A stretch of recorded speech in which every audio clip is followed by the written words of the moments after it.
tells me, pass me your hat to. All the time she smiles, never raises her voice. It's 5 o'clock in the morning. Between love and pain, yeah. It's a thing, it's a thing to love. It's a thing to love between love. Between love and sweetest woman in the world. The neatest woman in the world. You make her that way. You keep on hurting, she keeps being quiet. She might be on something inside.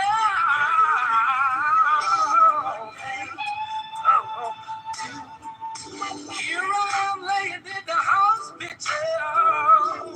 bandage from feet to head.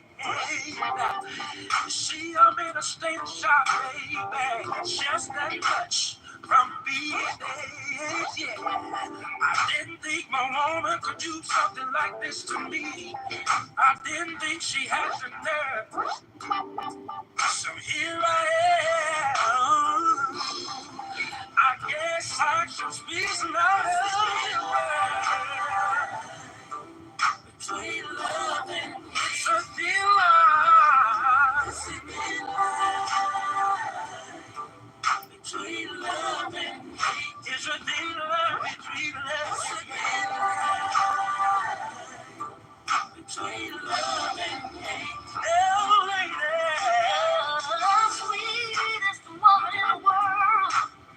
Can be the meanest woman in the world. You make her that way, her that way. You keep on playing her, she keeps being quiet. She might be wanting something inside that could really cost you one day.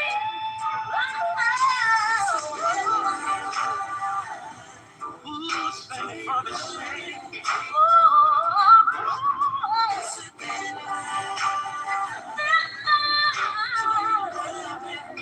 It's a thing love between love. Between love and it's a thin line. It's a thin line. You know me. So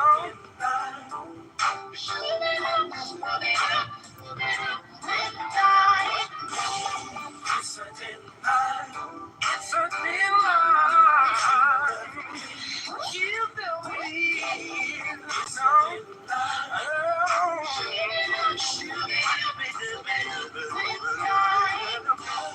So I ain't gonna never close your line. I don't ever wanna do you no wrong. I said I won't come out in the morning no more. You never feel for me. Forever nothing is okay. I'm always coming down there. I'm there. What's up, everybody? Definitely, it's a thin line between love and hate. There's so many different cases of that song being the case, and some of the things that I'm going to show will illustrate that fact.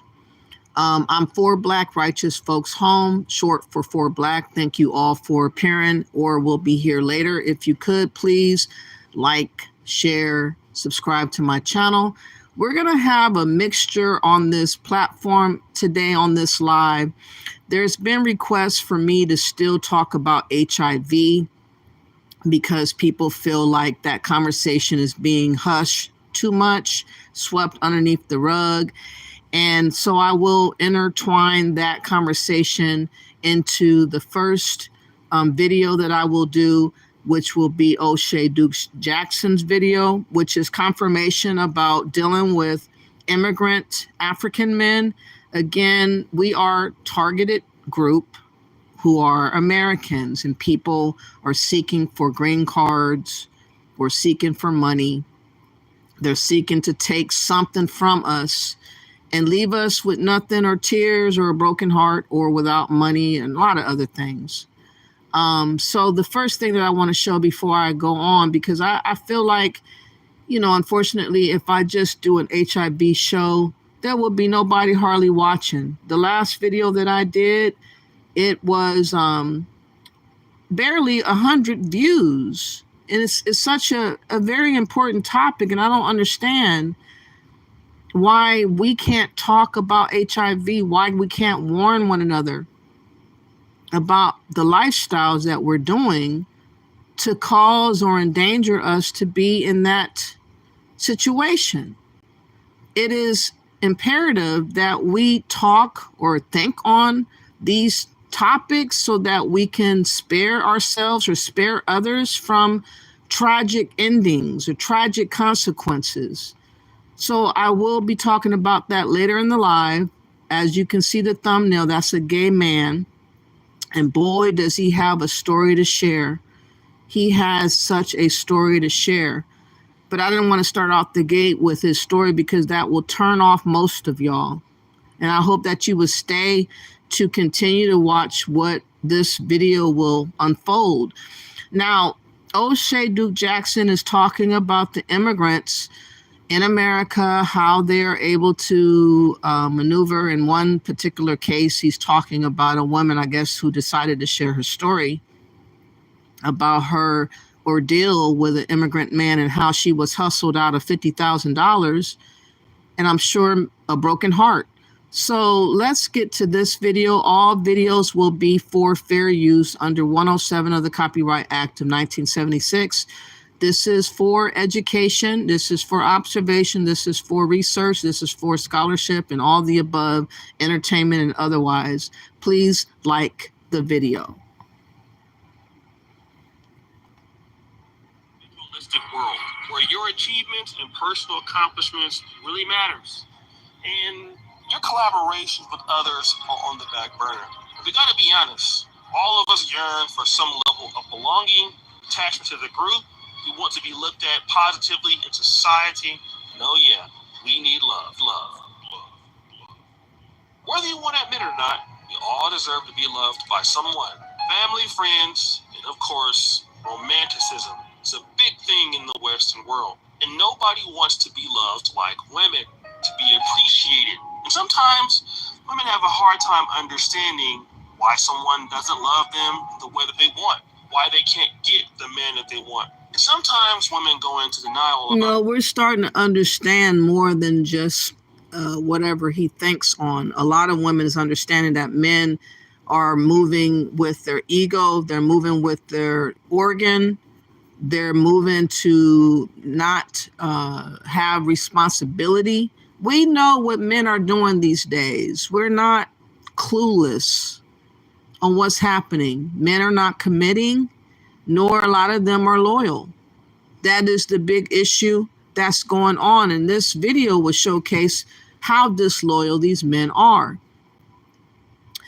Up to the highest, like church or preacher, pastor, reverend, down to the lowest low or down low, or a gay man, dealing with all kinds of different types of men who are down low. Disloyal and dishonest individuals. They are bound in the community.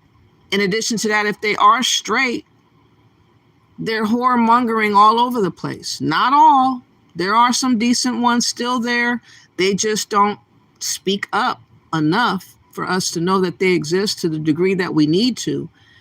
The ones that are speaking the most are the ones that are whoremongering the most. And they're out here leading with their ding-a-ling. So we do know as women, we're not clueless, O'Shea Duke Jackson. That's not true. But others, they'll go out there and seek and even pay for companionship. And today, we're talking about this very lovely lady today. She goes by Pretty Fine and Thick on TikTok, but the actual username is Goddess VTHSBLKQUEN, whatever that means. So this lady was looking for love for a long time. In July 31st. And from first look, I could tell that the lady does not have pride in herself, or she looks like she might be fighting and battling with self-image in the mirror. it just can tell her vibration is kind of like, look at me, y'all. I'm here, you know, to be picked by somebody. That's how she gave off a glow of really being desperate or needy. And some women have that look about them where a lot of men can seize the moment and take charge over a person like this because they want a man to lead them. And sometimes you let the wrong men in your life to lead you. And the fact that you're not married, you shouldn't go that route and letting a man out the gate lead you anywhere unless you are married and he is sharing in the responsibility of marriage and he has his own finances. It's really a strange thing these days for women to be involved with other men who don't have their finances together. And a lot of women that are choosing men that don't have their finances together is a big red flag to be dealing with these types of men. Let's go. 2023, she made this post on TikTok. Anger music! I'm not negotiating my value with anyone. I'm worth it. Been worth it. Will forever be worth it. So she says in a post, but does she mean what she said in that post? We'll see. We shall see. Unfortunately, we're going to find out much differently, right? What you believe you're worth in the market, and it's very true, you may be worth it. It might not be what some... I mean, first off, she's not very attractive, and she's trying, but she's not really attractive. So I can already tell that she is more or less the type that's considered like a pick-me. A pick-me is the type of woman that wants a man to pick her because she doesn't have the options like other women that are more attractive.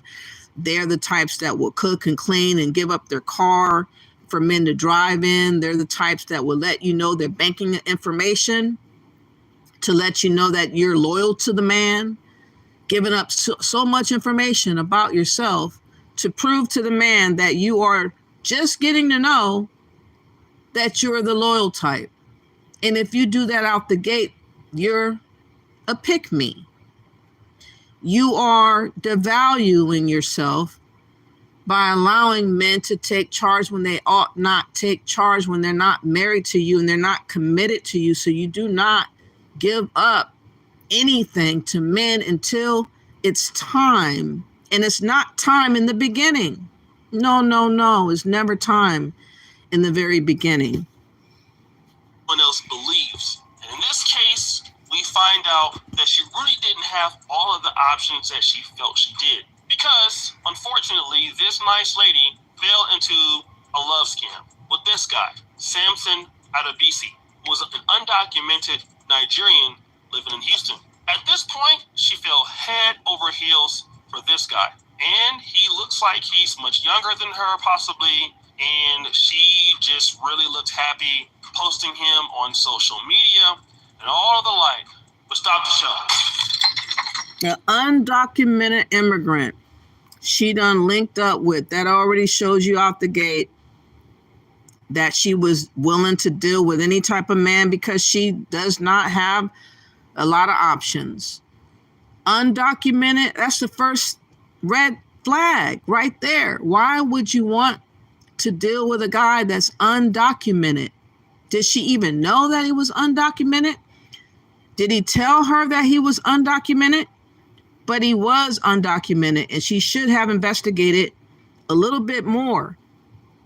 See, Samson Adebisi really didn't love her in the way that she felt because she caught Samson cheating with another lady. We'll get to that lady in a minute. So what she did when that happened was she asked him to come get his things and leave the house. The rest, well, let me have her tell you. Now, I have said this repeatedly, and I will keep saying this repeatedly. I worked for years on the road as an independent insurance adjuster for years, saving money for IVF, for my IVF journey that I've known that I've always was going to have to do. This man in 10 months has come along and taken that complete amount of $50-something thousand that I had saved up for the IVF journey. I had found out that. So just 10 months she's been in a relationship with this man, and she allowed him to know what money she had saved up, explaining and expressing her plans for the money with a guy that you just met, an undocumented Nigerian. This is bound to very much end in a very bad way. What's up, Stargrove? You said, did she really add the Mario tune to her post? No, she didn't. That was O'Shea Do Jackson being funny. Yes, that was definitely a red flag, Stargrove. And Golden Brown, thank you for coming through. You said there is no substitute for stupid. I know. She looks the part. Unfortunately, again, you have $50,000 and you tell a guy you just met 10 months before how much money you have and where it is, and you don't think that you're going to get jilted? At the Wally at the BC was having an affair with this particular Nigerian woman. And I asked. And that affair more than likely was his wife. That affair most likely was the Nigerian man, undocumented man's wife. And now she's playing dumb. To leave the house. And upon him leaving the house, I had found out that he had been stealing from me already small amounts out of the $50,000. I guess at that point to impress her or to already have a plan in place for himself upon leaving with my money. And so I'd asked him to return at that point to get all of his things from my house once I realized that he was stealing from me.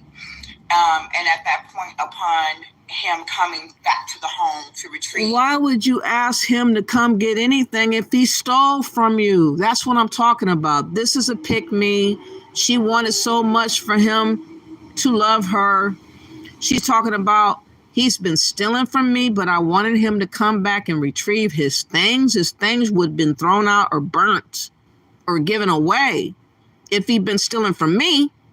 Why in God's green earth would you say, come back and get my stuff? Come back and get your stuff. That's ridiculous. The rest of his belongings.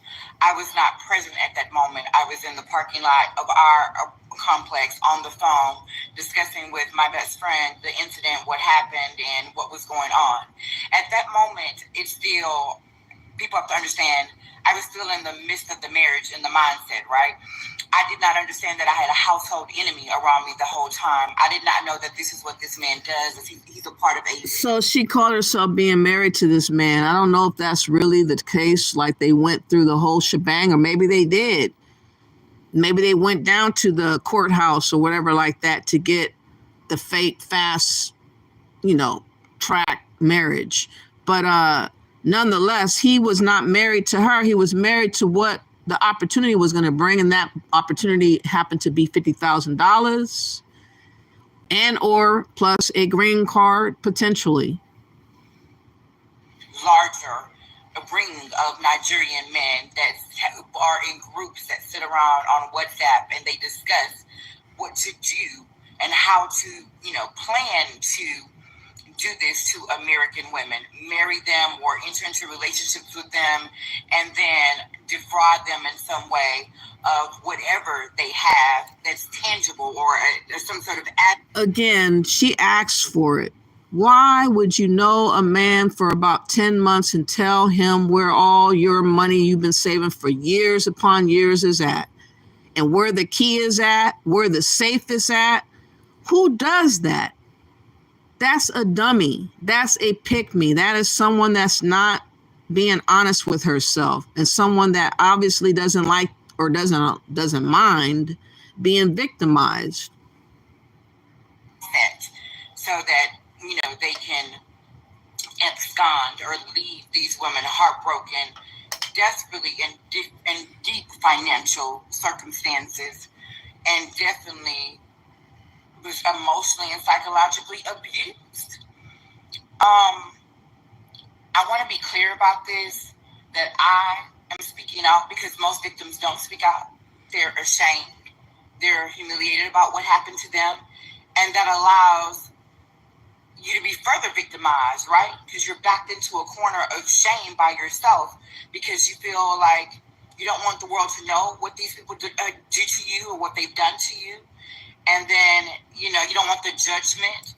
You don't want to hear the thousands of woulda, shouldas, couldas. Why didn't you do this? And so absolutely, we should protect ourselves as women. But when you're in a moment, in a situation of trust, this is your husband.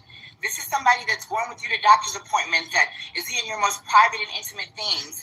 This is somebody that you're putting down on paperwork in positions of trust, that if something were to happen to you, this is the person that I want to make decisions for me, because you believe and you're being led to believe, and you're being situated and positioned and psychologically given information to believe that you're in a real marriage with these individuals and this person.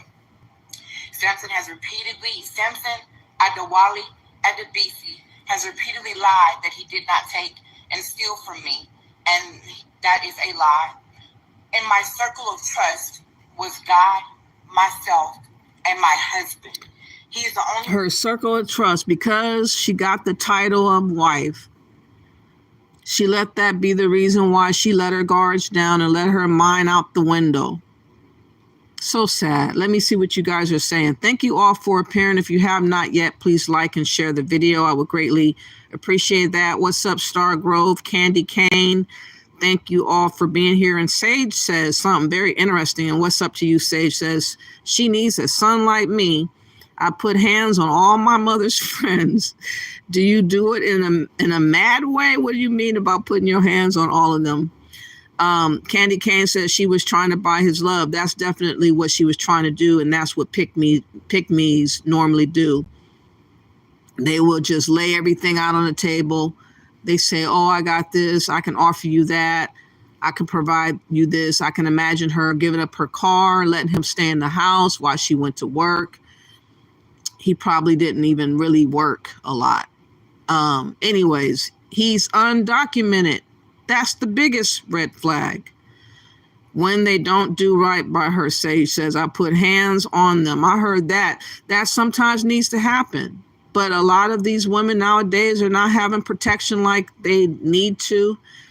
And they're out here just willy-nilly linking up with all kinds of different types of people that are out here trying to get an opportunity off of you. And she obviously was taken for a ride, obviously got married for the money. Obviously, he had planned to rip her off, and he knew exactly how he was going to do it.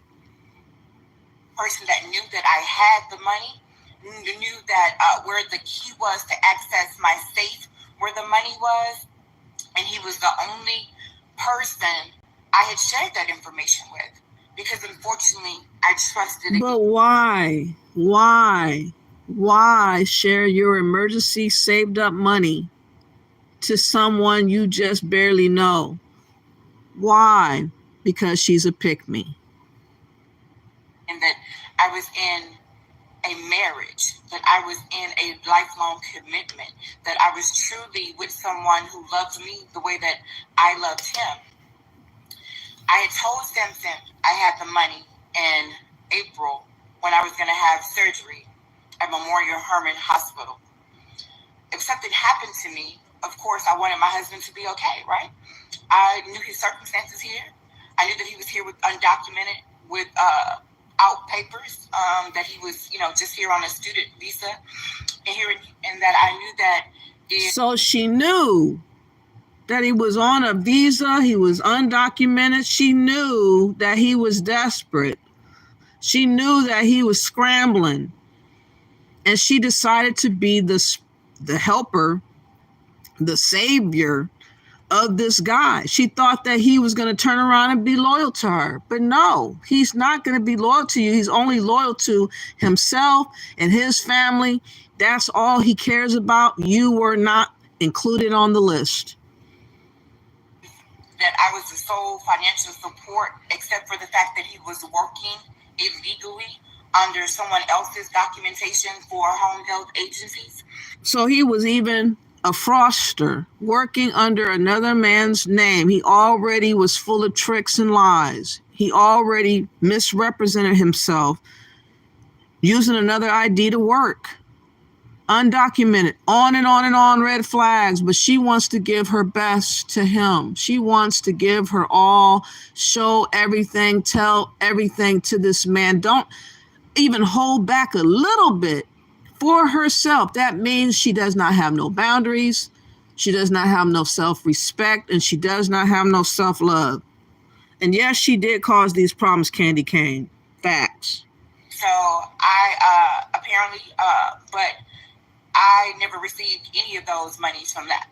He was funneling that money into a Bank of America and Chase account that I did not know about. So, and all of this is deeply painful. It's hurtful, but I am determined to let everyone know what this man did to me.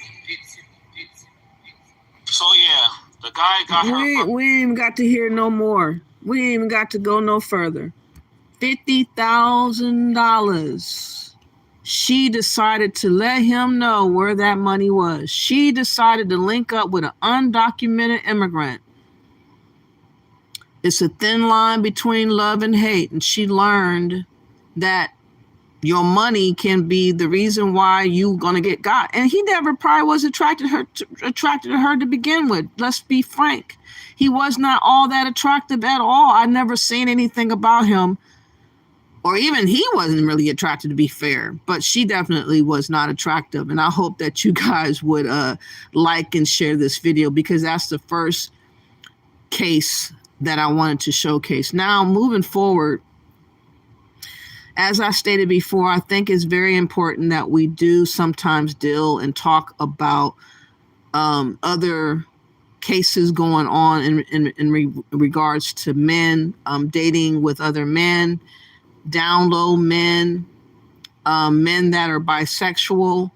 It is becoming problematic for women these days to be dating men, because a lot of them are more bisexual than they would let you to believe that they are. So I want to do another video now from Kendra G. She's talking to a bisexual man who has a big story to tell, and he has a big appetite for dealing with women and men. Anyways, I couldn't believe his story, but check this out, y'all.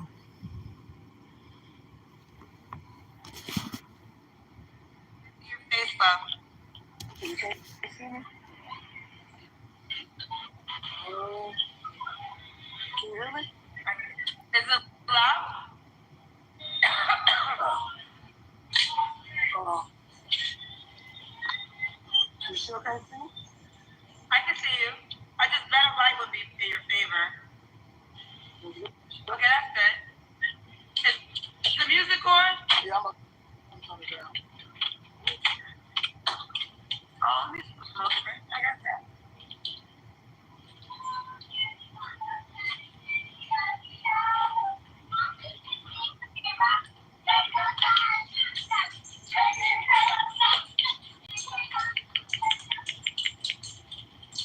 All right, let's do it. Get situated for me.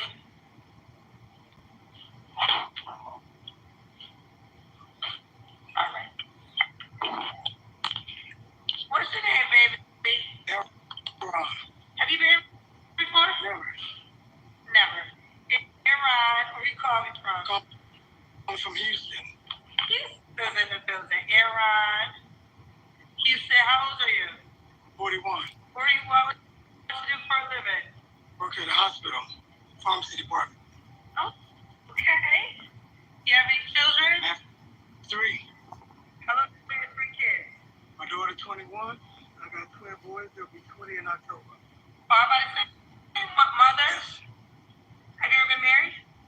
Twice. Oh, twice. When did you get divorced last? Last year, November. Last year, November. For your second wife? How'd you get divorced? Well, I've got a wife and a husband.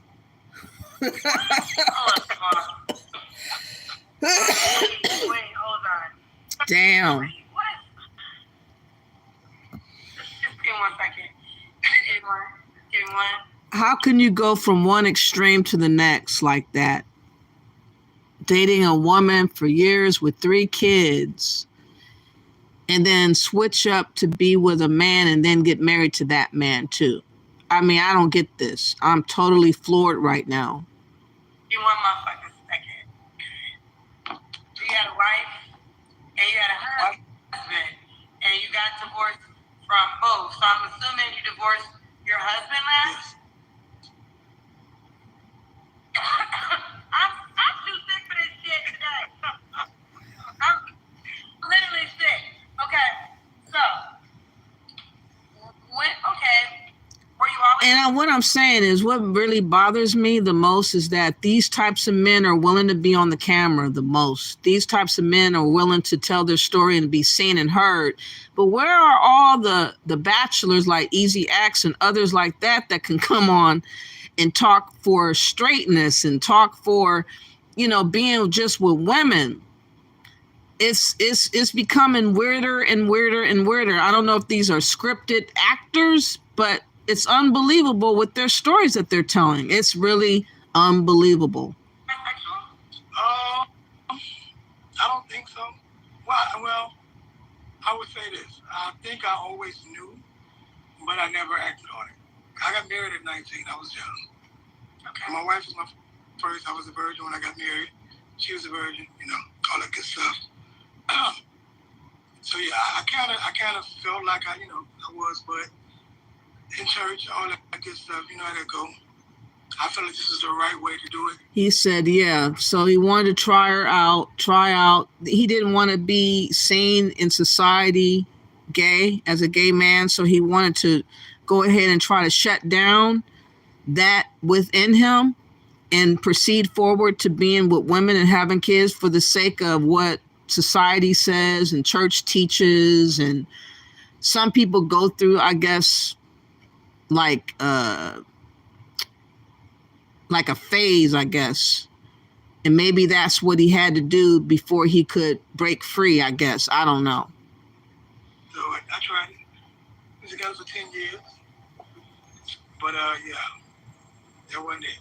So when did you realize after you were married and you tried to do it, I guess the church way, as you're saying it, and that wasn't your way? I would say about 5 years into the marriage. 5 years into the marriage. Okay. And how many years were you guys married for? We was together for 10 of them, but we didn't get divorced. Legally, we was married for 15 before we got divorced. We separated, we were still married though. Okay. Like 5. Okay. And when did you start dating men? Right after. Just right after we broke up, 2000 and... Hey, did you know you might get a big cash payout if you were in a car accident last year? Yep, even if you... And 13, something like that. So, and then you and your husband got married? You got married again? Yeah. But I was only married for like 2 years with him. I have a question. Did you see a guy that was on my show that had a similar story? Mm-hmm. Because I was wondering, like, you're the third man. Well, no, the last man was married like you, but another man like him. So the third man in this month with this story that has children, was with a woman, and then started living their truth and desired men. So I was wondering if you saw that video and it was like, you know what, I'm gonna tell my story too. Nah, I didn't see that. You didn't see it, okay. So this is just, you didn't see, okay, fair enough. So I just found out about you maybe like a couple weeks ago. Okay, yeah, it was last week. So it's Iran, right? Iran. Yeah. Stop moving if you can. So tonight, are you looking for men? Yeah, I'm actually looking for a third. I got a partner, but we want a third. Now, here we go with the nastiness. Now, on top of that, y'all, He has a boyfriend, and now he's looking for a third or another man. He wants a threesome. This is what we got going on. Our morality is totally shot. We don't even have shame about the immorality anymore. He wants an extra dude on the side. And then y'all wonder why HIV is spreading? Because of this type of bullshit right here. My God, this gets even more deep. So you already have a man. Yeah. You just got divorced, you said, like less than a year ago. We was done. We just still was married. You know, once I move on, I'm kind of like, it's not a big thing to get a bunch of the divorce. It's just when it's the time I'm going to do it. But I just ain't never been the type like, as soon as it's over, just going to get divorced. It's just like, I decide out of mind, pretty much. Again, men these days are not able to commit. They're not committing. They're running wild. They're whoremongering all over the place. They're turning into swamp monsters. Not all, but the ones that want to be seen and heard, all of them. Okay. So, you been married twice. You had a wife, you had a husband. Divorced both of them. Now you have a new man, and you and your new man want another man. We want a poly. This ain't cool. He got 3 kids, y'all. What the fuck? Why aren't we ashamed anymore? That's what I want to know. Why aren't we ashamed anymore? Why is he smiling like this shit is cute?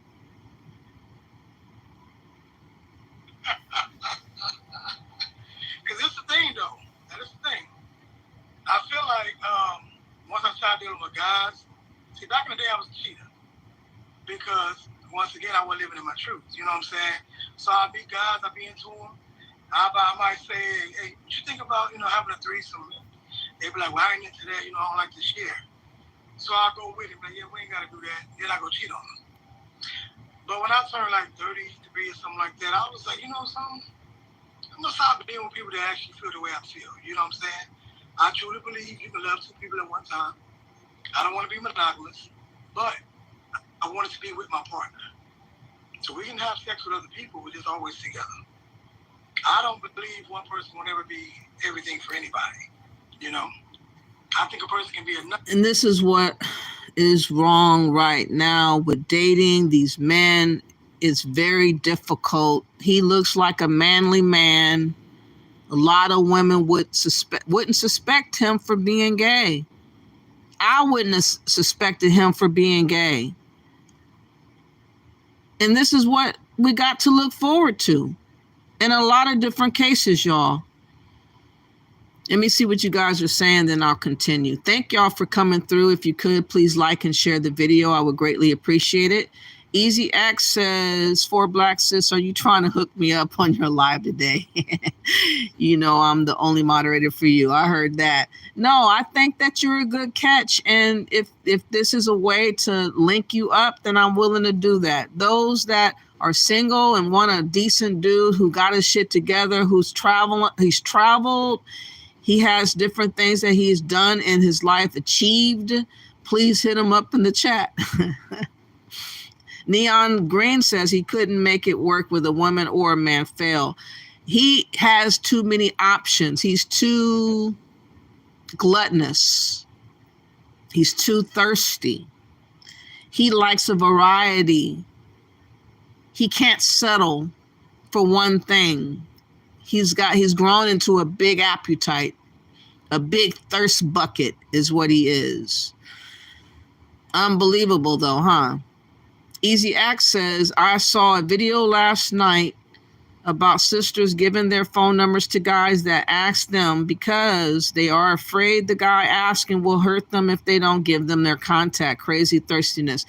Yeah, there's been cases on that's been recorded on video. I think this one lady was going to the convenience store and a guy had asked for her number or asked for something to buy her to drink or both, and she declined, and he went and bit her eye out. He did some craziness to her. Like, they will beat you up. They'll start assaulting you. They'll start calling you bitches and hoes and sluts and all of that. If you decline their number, I just don't present myself out in public any kind of way. I just wear average clothes and I have my sunshades on, and most of the time, if you have your headsets on, like for music and stuff like that, you might be able to get out of dealing with men, but you got to be very aware of your surroundings with dudes these days, because again, they will jam you up and they will, ask for your number. And again, they are egotistical. They're really trippy about if you decline. I don't know, if you give them a wrong number, they might even try to dial the number in front of you. You never know. I would just suggest that they give their number. I wouldn't give up my number. I would suggest if they were that aggressive and I felt kind of weirded out by them, I would say, give me your number. But I don't think one person can be everything. You know what I'm saying?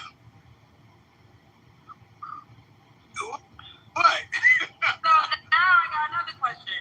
So you're saying this third person that you guys were in terms of the relationship, when it comes to the dude, y'all all have to be involved. It can't be like them, you and him, or him and him. It has to be all three of y'all. Always together. Yeah. Always together. I'm talking about. And he's acting like that shit's normal, y'all. Star Grove says, pretty sure I know where this is going. Neon Green says, oh, hell no. Star Grove says, I was wrong. Thought this would be a straight relationship, I guess you meant to say. And you think this is unbelievable? Well, believe it. Well, I should not be surprised no more, because the next story that I'm about to drop on y'all is the most surprising of them all. This right here is surprising, but the next story is more surprising than this story because of how lame and punkish this man was that's gay, allowed himself to be done by another man. And just how he carried himself and not caring about his health and not caring about his body, not caring about his future. That story is coming up after this. I'm just broaching y'all with watching this mess right here. Again, let me recap for those that just got here. This guy on Kendra G's channel was married to a woman before, got 3 kids, was married for about 10 years, divorced. Then he linked up with a man, got married. Then he divorced the man. Now he's on this platform on Kendra G looking for a man, but he already has a man. He wants a threesome. He wants a 3-way. He wants a 3 combo situation going on, y'all. And y'all want to know why HIV is high rocketing all over the place. It's because of attitudes like this, lifestyles like this, being nonchalant about their health and their future and everything else with them, and worshiping God, not, but definitely worshiping lust and sex. About a relationship or just as far as sex? The sex part. Oh yeah, always gotta be. So what if 2 people want it and the other person doesn't? I'll say, like, just say if my partner met somebody, like, I met this guy, I want to fuck around with him. If I meet him and I'm not into him, I'll still let him fuck. I just gotta be present. You gotta. So you won't participate, but you gotta be there. Gotta be there. Why do you have to be there if you're not gonna participate? It's just how I understand it. I mean, I like watching anyway. I can watch my partner fuck. It don't matter. Okay. Let's go back to the regular question. Hey, listen, I'm an open book. I mean, whatever you want to know, I'm Open a lot. But why does this man have to be a Black American, though, like this, though, with an open book and just all up in the camera, though? This is so embarrassing, y'all. Why? You more than an open book. You an open ass too. I am. Even take it, I do it all. Okay, Iran, you have 3 children. What do your 3 children feel about this? My kids love my partner. My my children didn't know about me till they was older. Like me and mom split up when they was younger. They was like 3 and 4. We were still married. But I didn't, like I said, I had boyfriends and everything. They never seen my kids. You know, so I didn't play that shit. So when I got older, and once I got married to my ex-husband. How old is older? How old is your kid, sir? Why Kendra G won't ask how old is your son? How old is your daughter? Please, let's get to the specifics. And I was gonna finally move in on my partner again. I told them, but they didn't care. They, this generation different. They was just like, okay, like. I think it is my one son more acceptable than any other generation. Yeah, my growing up with it. So you okay? On a dress? I said no. He said okay. You were dresses too? No. He just asked like, I mean, what does that mean? Like you gonna put a something on something? I'm gonna be. Oh, okay. I gotta wear a dress. They never. I mean, with my partner, they love me. Okay. Fair enough. All right, because they're gonna see this video. I can't take no more, y'all. That's what I wanted to show you in that regard. Because men are being highly fluid. Women have to be very cautious these days, as you know. Now, this next story, I couldn't believe this story. This gay man is going to tell his story time of how he ended up with HIV, syphilis, herpes, chlamydia, and something else. He's going to tell the story why he thought it was okay to allow a guy that he knew had HIV have unprotected sex with him anyways.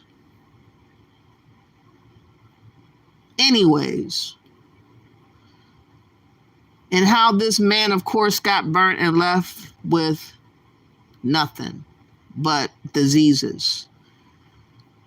The attitudes of these men these days, him obviously not having self-esteem to allow this thing to happen on purpose, is why I wanted to bring this video up, because I think it's important to understand that just because your attitude about your health and your life might be a little bit more serious than his, there are people out here like him, though. You need to know that there are other people out here that think like him, that behave like him, that has justification for what he allowed to happen like him. And maybe you should know that even if you're not like this, maybe you should understand that there are others that are out here like this. Hey, what's going on, everybody? It's your boy, The Real Josh B. And here goes a part 2 to my story time of everybody that knows about my diagnosis of me living with HIV, syphilis, and herpes. Okay, so before I fully get into the video, I want to go ahead and let you guys know I'm not the type of person to disclose anyone's name or information, because that's up to them if they decide on themselves to open up to the world, or whoever it is that they decide that they're talking Now, to. this is the guy that he has been burnt. He's the guy that allowed this other dude to deliberately give him HIV, but he is not willing to disclose and out this man despite what he has done to him. Already out the gate, he's just a crash dummy. He is a dumb bird. He's ghettofied. He doesn't love himself at all. About their status. So I'm just letting you guys know what happened on my behalf on the whole situation. So I just want to go ahead and let you guys know that, because I hear so many people tell me that, oh, you need to blast him out, say his name, and put him out there, let everybody know who he is. But y'all, the way my heart's set up, I'm not that kind of person, and I just want to go ahead and let you guys know that I let God most definitely fight my battles instead of me taking matters into my own hands. So okay, let's go ahead and get to the point. Totally punctified. That's a totally punctified attitude. Gonna let a guy give you AIDS or HIV and all these other diseases, and don't even want to protect yourself and out him so that he won't be doing this to other people. He's not even thinking about that. Okay, so back in 2020, of course, I met someone, and and we started talking. And we were talking for a while, and of course it was a dating app, because I see that so many people have so many in-depth questions about my situation. But I'm telling you, these dating apps again are full of wickedness, full of diseases, people that deliberately are handing out diseases on these apps. Peep game, y'all. guys, what you need to know. You feel what I'm saying? So just know that, like I said before, I'm not going to expose anyone. I'm telling you guys what I need you guys to know. Not my truth, not his truth, but the reality of the truth of this situation, okay? So we were talking for a while, and prior to that, before we met, we were talking, texting every day. Then we started calling each other, and it was like, y'all know how it is. You feel what I'm saying? Like when you meet someone, and a part of you just be like, this seems too good to be true. But you just go with the flow because you just like doing. He paying you attention. And back in 2020, I had so much going on in my life. And that was like a escape for me to have somebody that I could confide in and talk to and who understands me. And it just seems so unreal. So, I just most definitely went with the flow of everything. And as I said before, we were talking for a while prior to us meeting up. Then we got to a point to where we decided that we wanted to finally see each other. So of course we got a hotel room and we decided to spend time together. So like I said before, he told me that he was HIV undetectable and he was taking his meds. Okay? So he was told that the guy was HIV undetectable though. He let it be known that he was HIV, but he claimed it was undetectable and he was on meds, meaning I can't spread it to you. And the guy decided to take a risk with that so-called knowledge, y'all. With that so-called knowledge. If you hear the word HIV, why in God's green earth would you have sex, irregardless if the guy was on medication or not? But he was willing to put his life at risk just for sex. Okay.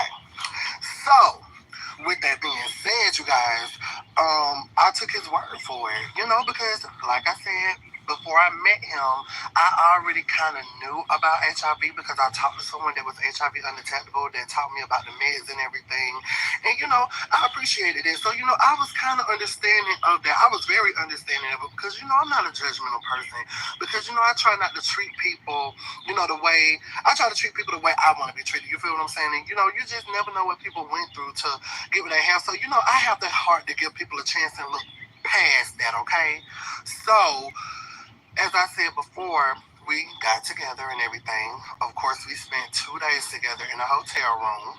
And I didn't tell you guys, but back in 2020, that when I was coming off of being on drugs, and I was on cocaine and Molly back then. So, I did leave out that he was on drugs too.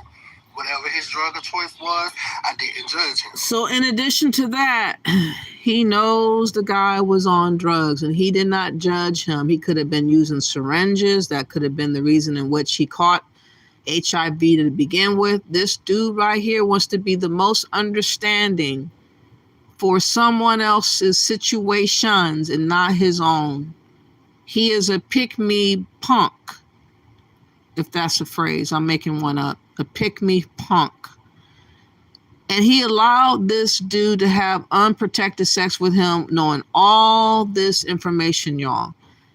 What in the world is going on? Warren, what's up, says, wow, thank you for coming through. Mark Owen says, Easy X, there are black men out here who will hurt a black woman that refuses their advances. That's true. Depends on where they are and if they're drunk or whatever's going on with them. And maybe not even that. They could still respond and react just because. Easy X says, I don't know where you find these stories. I wouldn't know how or where to look, but I'm happy for social media for exposing everything around the world, good and bad. Well, it has to happen sometimes. You know what I mean? I'm surprised that he's not embarrassed to be on camera like he is. I'm shocked he's not in a undisclosed location, not showing himself, but he's feeling comfortable enough to express this situation, and it's wild because he's admitting, I knew he was HIV, I knew he had a drug issue, and I still didn't care. I still went ahead and had unprotected sex knowing. So he has no real reason to be upset, I guess, how he's acting, because he was told, and he still went through with it, y'all. Black Owen says, do unto others as you wish others to do unto you, and you will be done into. Red Fox 1977. Okay. How you doing, Charlie Shaw? Thank you for coming through. And who is this guy? He is a guy that's a gay guy that's given a story time about how he ended up with HIV, syphilis, herpes, chlamydia, and something else, with dealing with a man that he knowingly had HIV, but he claimed it was undetectable. And because the guy claimed it was undetectable, he was willing and able to have and commit sexual acts with the guy. And he ended up, of course, catching HIV and all the above. So he's telling the story as to why he went through with it and how he's not judgmental about him being a druggie, a drughead, and having HIV undetected. He was willing to still have unprotected sex, irregardless. You know, because I looked at his heart and he was a good person, and I didn't look at the fact of, you know, the things that he did. I just really appreciated him for taking the time to, you know, want to get to know me, spending, you know, just being consistent in everything with talking to me. So, you know, it was just really, really, really, you know, I was in love, basically. So, as I said, we spent 2 nights in the hotel together and everything, and of course, you know, blase. You was in love. You don't know the first thing about love. That's the sad part about it. That wasn't love. That was just someone that definitely is defeated, that definitely needs to be given help of some sort. That don't have self-love. This person right here can't have self-love. Just nasty and no respect for this guy. Exactly. He don't have respect for himself, and he is explaining away how he just pretty much sacrificed himself for a couple of nights at a hotel to have all these diseases for the rest of his life. And that morning, after the second night, he left that next morning after I got up. Well, before I got up. And, you know, it was kind of strange to me that you left, but I'm just like, okay, so I stayed there for a while until checkout time, and I noticed, like, when I went into the bathroom, something was different. Oh, as I went in the bathroom to go pee, it burned. And I didn't go all the way. So dealing with a guy for just 2 nights, y'all, he's burning already. Already burning. Definitely my first story time video, but I just feel like I need to let you guys know. Okay, so it did burn when I peed, and I noticed that it was strange, so I was like, oh my goodness, what's going on? You know, because I'm going to be honest with you guys, we did have unprotected sex. We did. And I took accountability for that, so I just want to go ahead and let you guys know. The choices that I made in my past, I've already made peace with. So there's nothing that anyone can say to me to make me feel guilty or bad for the choices that I made back then, because I took responsibility and accountability for my wrongdoings as well. So I just want to go ahead and put that out there for you guys. But as I was saying, you know, it was different. So, you know, he texted me or whatever, good morning. You know, he had to leave because something came up, and blah, blah, blah. So I was like, okay. So I eventually called my brother, and my brother came and got me. And, you know, I was a little nervous and scared, so I didn't say anything. So, you know, like, maybe a couple of days went by. I started seeing, like, bumps and stuff. I started noticing I was having, like, dark spots on my face. I was like, what? And then maybe, like, a week later, maybe, like, a week and a half later, that's when I started showing bumps on my face. And you guys, That was terrible. I started having dark spots appear on my face slowly but surely. I started having bumps appear on my face, on my body. I started noticing that something was going on with me. And let me go ahead and let y'all know now. When I met him, he didn't look like anything was wrong with him. And that's the thing that I want you guys to learn.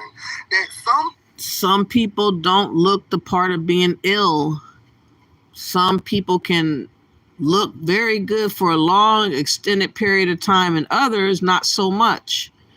So this is real talk right here. But he willfully hooked up with an HIV guy that he claims was undetected at the time, and he was willing to have unprotected sex with the guy. So he just threw his life away. He literally just threw his life away. And that's really the tragedy of it all, how he was able to just think like his life didn't really matter. Just a couple of nights worth of sex was worth him destroying his whole entire body. It's crazy. People don't show symptoms of what they have. Because when I seen him, when you think a person has a disease, you would think that something looks different or uncommon on them. You feel what I'm saying? So it's like, he didn't show no symptoms. So, that's why I was just like, okay, he's HIV undetectable. So, he take his meds. So, I don't got nothing to worry about. That's the way I was thinking. So, as I was saying, like, maybe like a couple of weeks went by and I started showing more and more symptoms, and I was like, God, oh my goodness. Like, I was so scared. And then when I started showering, it would burn. When I brushed my teeth, it burned. When I even tried to drink water or eat anything, it started burning like the inside of my mouth. And it was just so crazy, like how all of that was going on. And then eventually my brother started seeing me. Like, I accidentally had my room door unlocked and I was in there looking at myself, and my brother came in and he was like, he paused and he looked at me and he was like, you good? He was like, what you got going on? And I was like, oh my goodness, like my heart was beating out of my chest, y'all. So, of course, I was texting him during that time and let him know the symptoms and stuff that I was showing. And, he was like, oh, baby, we're going to get through this. We're going to work through this. Just know I love you. And, of course, he came up with the excuse of why he left the hotel before I woke up, too. So, of course, with me having the heart that I have, I loved him. So, I just wanted him to be there for me. You feel what I'm saying? So, that's what I was looking at the whole situation as. So, I was letting him know everything, and he was like, I need to go to the clinic and stuff. So, and I was thinking that too. So, as I said, my brother walked in on me, and I told him, please don't say nothing. Like, I asked my brother, please not to say nothing to nobody, because I was scared. I didn't know what was going on with me. I didn't know what was wrong with me. And, eventually, my parents. So I remember within that time period, I used to look up stuff on TikTok back then to get information about, like just information on anything. Because, TikTok come up with all the resources. You feel me? TikTok is what all the answers is to anything you can look up. So, I was just looking up ways to get rid of bumps. So I seen that you could put toothpaste on bumps. And mind you, my brother didn't say nothing, of course. So, I was putting toothpaste on my face and stuff on certain areas, just to kind of, see if the bumps would go away, but it didn't do nothing to make it worse. And then my dad eventually asked me, he said, Josh, what is going on with you? He was like, what is that on your face? Like, he was like, is you okay? And I was like, I don't know what's going on with me. Of course, I didn't tell them what happened and stuff. So, I'm just like scared and everything. And then I think that was like maybe within a 3.5 week time period before, they actually seen it and stuff, because, the dark spots started getting worse. It started getting worse. Like, I started having sores in my head and stuff. So it was real crazy, you guys. So eventually I had to go to the clinic.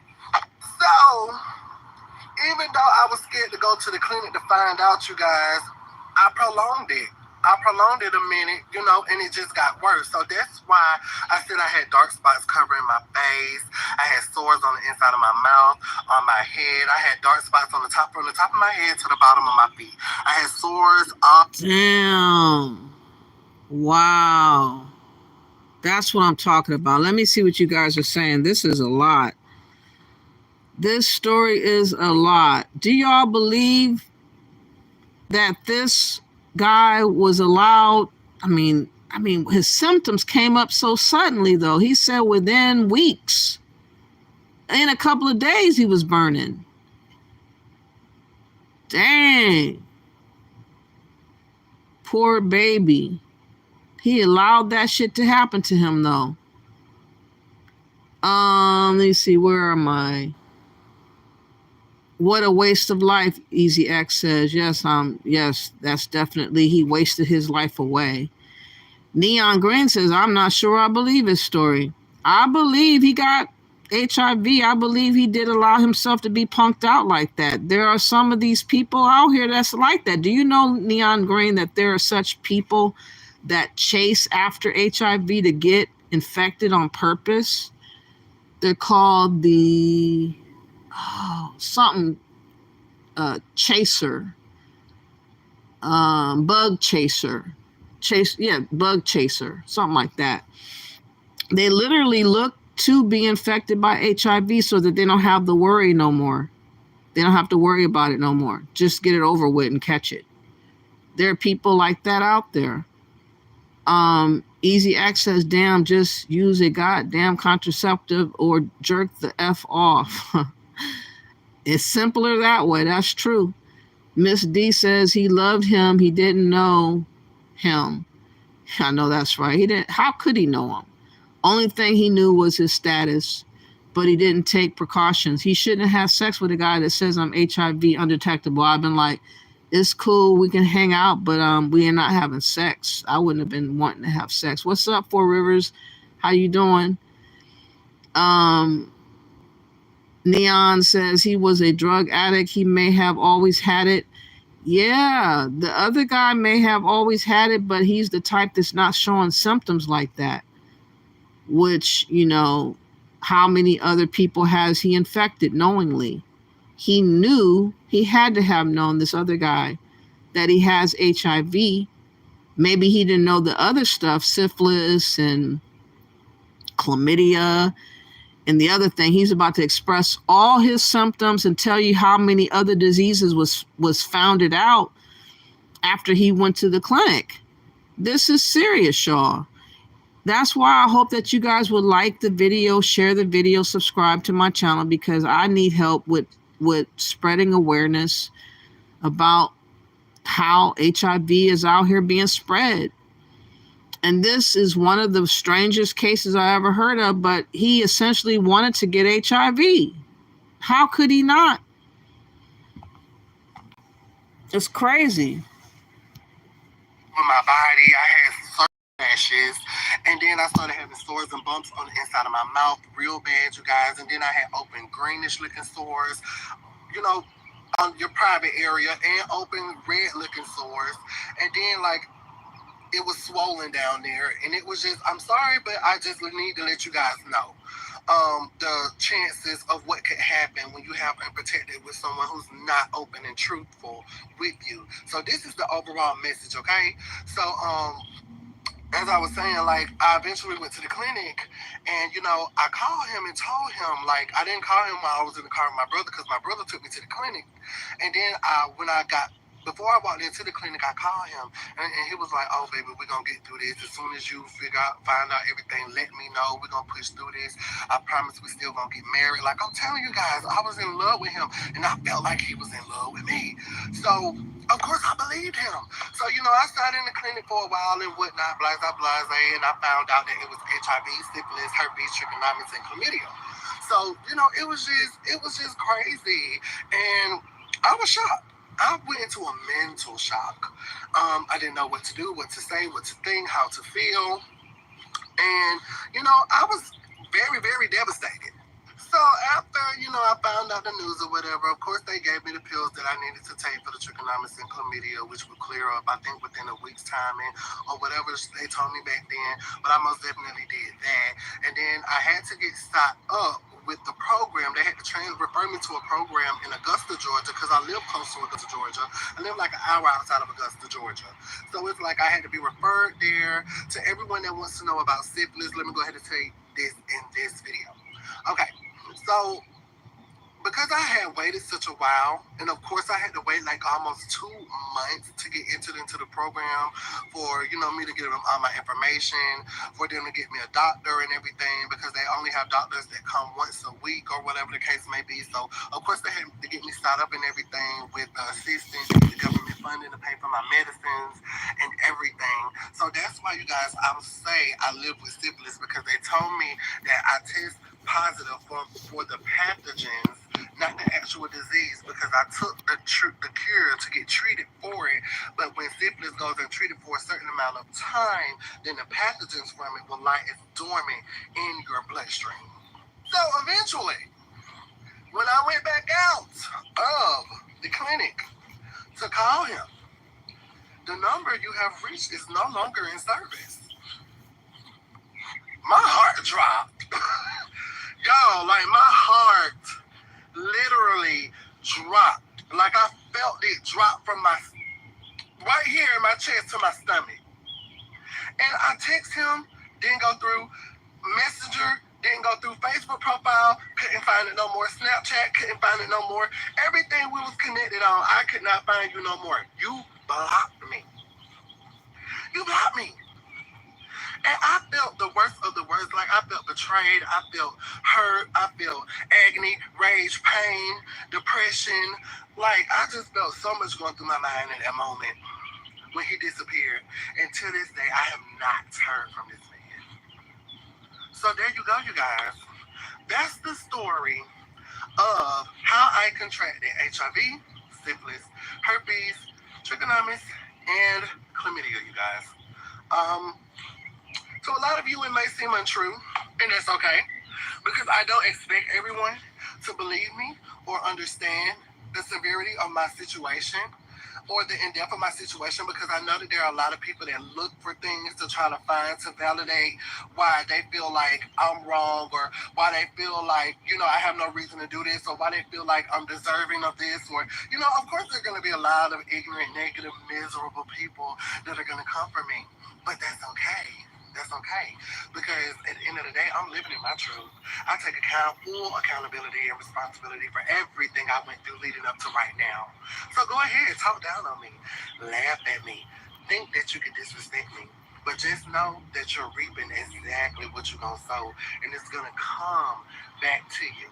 And if it doesn't come back to you, it's going to come back to you or someone that you love or someone that you care about. Anyways, the point is that he deliberately allowed himself to get HIV, syphilis, chlamydia, trichomonas, herpes. He did that on his own, and he didn't have to. He asked the guy, and the guy says, I'm HIV, but it's undetectable. He said, oh, that sounds like a plan. Let's have unprotected sex for two nights. And then you start burning two days later. That's sad, y'all. And yes, there is a thing called bug chaser. I'm gonna play that now. I couldn't believe this right here. There are people that don't want to worry about HIV, so they go and get it.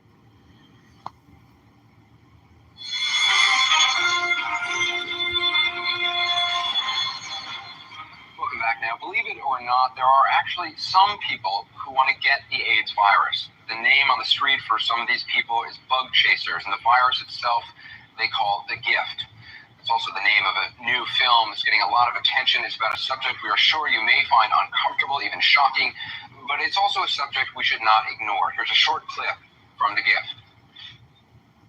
I have one friend who is always like, I want to be like all you guys. You all have it. I don't. What's wrong with me? I want to go out there and get it. They want to be in the in crowd. It definitely is not a gift to get it. I would definitely be gifted if I didn't have it. I have no desire to give this gift to anybody. Some people have even said, I'll give you your dad. Joining me is the filmmaker who created, directed The Gift, Louise Hogarth. Thanks for being with us. This is incredibly disturbing. Probably a lot of people don't know about it.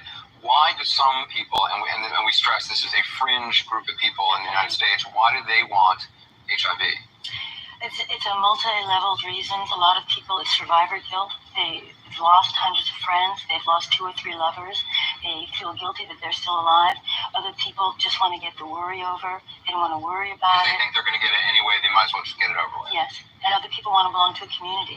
They think there's this community out there that, and they, in order to belong. There is a large barebacking community out there. They're not bug chasers or gift givers, but they are barebackers. And that's really why I made the film, to address the misperceptions that are in the community now that HIV is a livable illness. In the film, you follow a number of people. One of them, I haven't seen the film yet, but I've read a lot about it. One of them is a young man named Ken. I want to show you what happens. This is his reaction when he finds out he has, in fact, gotten HIV. Yes, Let's which show is a that. common reaction. I was expecting a positive greeting, and it was. I was going to say I was relieved that I finally got it. I don't have to worry about, do I have it? And if so, do I need to be careful? Not anymore. Happy. See what I mean? There are people out there like that. That's why you must protect yourself. Let me see what you guys are saying in the chat before I go forward. Let me see. I'm gonna go back up. What's up, safe brother? How you doing? Thank you for coming back through. I appreciate you. And where was I?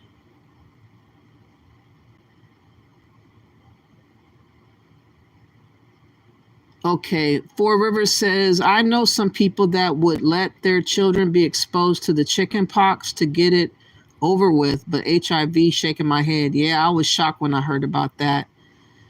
Miss D says, that's weird. You shouldn't want to get a disease. It's a chronic disease, and if you stay alive, it's expensive trying to stay alive, and you will have a hard time with getting relationships sad. I know. Why set yourself up like that unless you already believe that's your existence to begin with? Maybe they already believe that they're not good enough for nobody, and so they just are acting out how they really feel inside. I don't know, man. It's crazy. Easy X says, let's see, mathematically speaking, an orgasm lasts less than a minute for men, but the hurt, pain, suffering, and heartbreak plus mental pain will last forever. Exactly. Man, only a minute for an orgasm, and all of that just thrown away for that 1 minute of pleasure. Man, think about that. African Goddess says, people deliberately get infected. I am lost for words. They don't want to deal with thinking about it no more. And they're probably out here handing it out to everybody else because they like the gift that keeps on giving. Safe Brother says, finally got back online after the hurricane in Houston. So there was a hurricane there? Oh, I'm glad you're okay. How bad was it over there in Houston? For River says, that's why I didn't care for those new commercials showing gay guys promoting those new drugs that claim to make them undetectable. I think it's encouraging sick people to practice unsafe sex. That's given a reason now for people to say, okay, it's cool. That's retarded, though. Ghost says, this is a man. Yes, he was a man. He punked out. He was a punk. A true sense of the word, allowed himself to get HIV on purpose. That's why he was nonchalant about telling the story. Miss D says, betrayed. He told you he had it, but you didn't take the warning. He gave him a triple package. Damn. More than that, he said he had chlamydia and he had trichomonas. He is a gay man, Ghost says. Mambo, Fiona's Life says, how you doing? Thank you for coming back. And let me see. Praise in my world, hopefully you too. Oh yeah, Spitfire shine, praise God. That's definitely it. Fiona's Life, spread it. Oh wow, no, I don't want to hear that. Fiona's Life, I have never heard of this STD. Which one? You talking about trichomonas or which one? Four River says, I think his partner's deliberately spreading diseases for some ungodly reason. And that's why he should have outed the guy.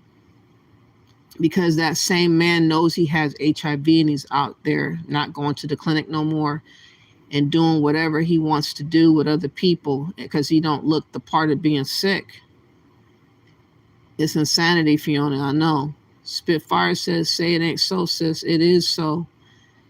Yep, that was Anderson. Spitfire Shine. Is he still on? I don't even watch Anderson no more. I used to watch him a while ago. Fiona's Life, why would you get it anyways? If you're protecting yourself, then you won't get it. He didn't even bother. He did not bother to protect himself. That shows you he really didn't love himself. African Goddess says, people want to belong to a community. I don't want that community. Fiona's Life says, why is everything about sex? I don't know why. It's sad. You said you're doing all right. Power just came back online, say brother says. Wow. So it's really taking a hit over there. Sorry about that, but I'm glad you're back.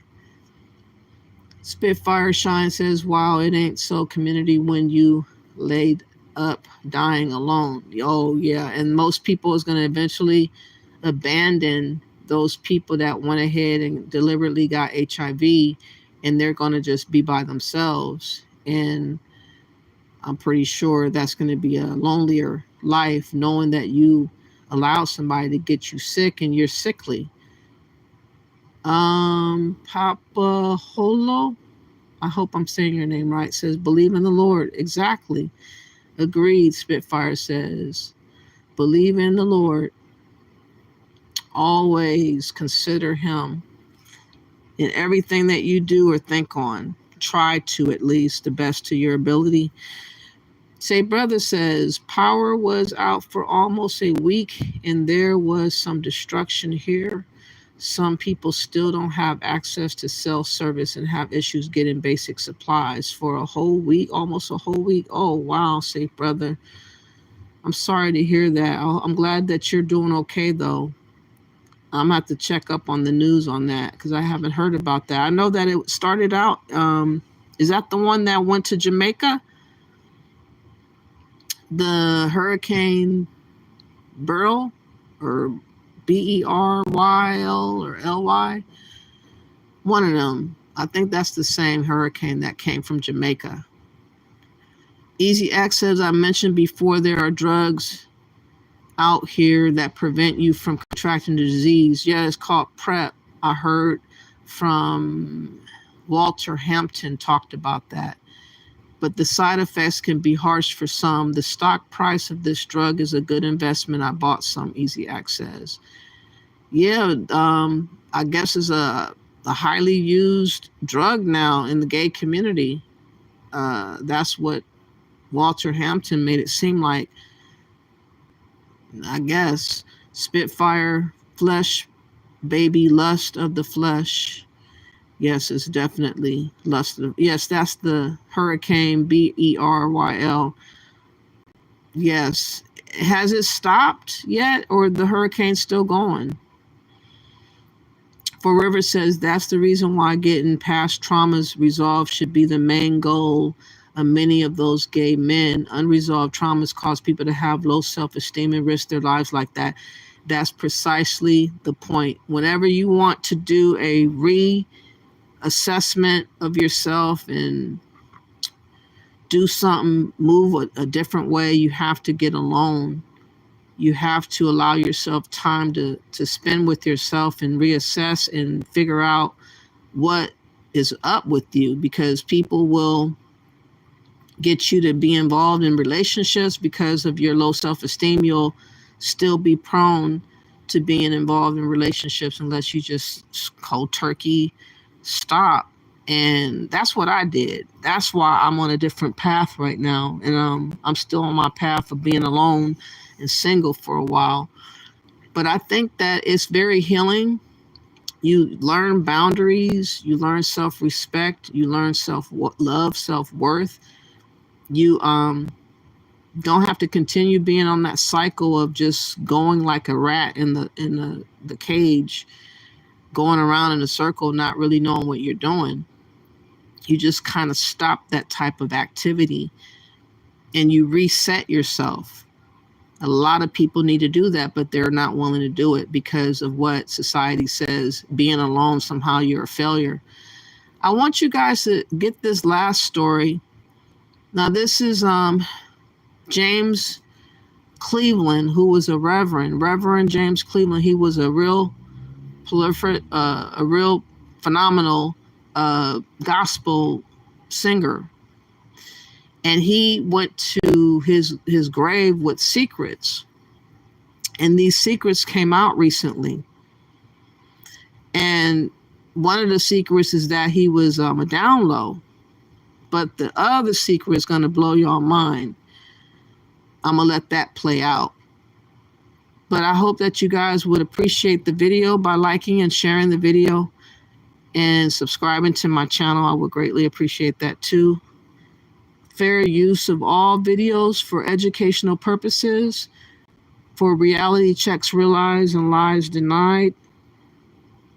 Let's get to this. Let me ask you this. Did Reverend James Cleveland really die from AIDS? Whoa. The gospel provided the world together. Ask them what they thought about the idea. James Cleveland, the king of gospel, was revered for his divine music and 4 Grammy Awards. However, his passing unveiled shocking secrets that tarnished his legacy. His son, Christopher Harris, exposed disturbing facts that sent shockwaves through the gospel community. What sinister deeds led to Cleveland being labeled the most evil man in gospel? To understand the startling allegations about James Cleveland, we must first explore the formative experiences that molded his life. Early life and career. James Cleveland was born on December 5th, 1931, in the heart of Chicago, a city brimming with gospel music. His parents, hard-working and deeply religious, raised him in an environment where faith and music were intertwined. His grandmother, a devout woman, played a pivotal role in his upbringing. She introduced young James to the Pilgrim Baptist Church, a place that would become central to his life and career. From a tender age, James showed a natural talent for music. At just 8 years old, he made his solo debut with the church choir, leaving an impression on everyone who heard him. The church's choir director, Thomas A. Dorsey, known as the father of gospel music, took James under his wing. Dorsey's guidance and mentorship were crucial in shaping the future gospel legend. James's early years were filled with music and inspiration. He idolized Roberta Martin, a prominent gospel singer and pianist who also performed at Pilgrim Baptist Church. Martin's influence was profound, and it was her group, the Roberta Martin Singers, that first helped mold James's unique style. Inspired by Martin, young James began to compose his own music, a skill that would later define his career. Life wasn't always easy for James. Growing up during the Great Depression meant that money was tight and luxuries were few.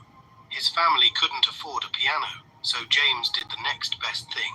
He practiced on the windowsill, using the crevices and wedges as imaginary keys. He often recounted how he would play on these makeshift keys, dreaming of the day when he could perform on a real piano. Despite these challenges, James's dedication never wavered. By the time he was in high school, his parents managed to scrape together enough money to buy him an upright piano. This was a turning point. James practiced tirelessly, honing his skills and developing a style that blended traditional gospel with jazz influences. His talent was undeniable, and it wasn't long before he began attracting attention. As a teenager, James joined a local gospel group called the Thorn Gospel Crusaders. It was here that his talent as a composer started to shine. The group began featuring his compositions, and his work quickly caught the attention of prominent figures in the gospel music community. One of his early compositions, Grace is Sufficient, performed at a Baptist convention in 1948, was a significant milestone. This performance led Roberto Martin to start publishing his work, marking the beginning of his professional career. During this time, James also became involved with the Soul Winners for Christ, a missionary group created by his teenage friend, Jesse Jameson Phillips. This group, headquartered at Chicago's Greater Harvest Baptist Church, included notable members like Richard D. Hennon.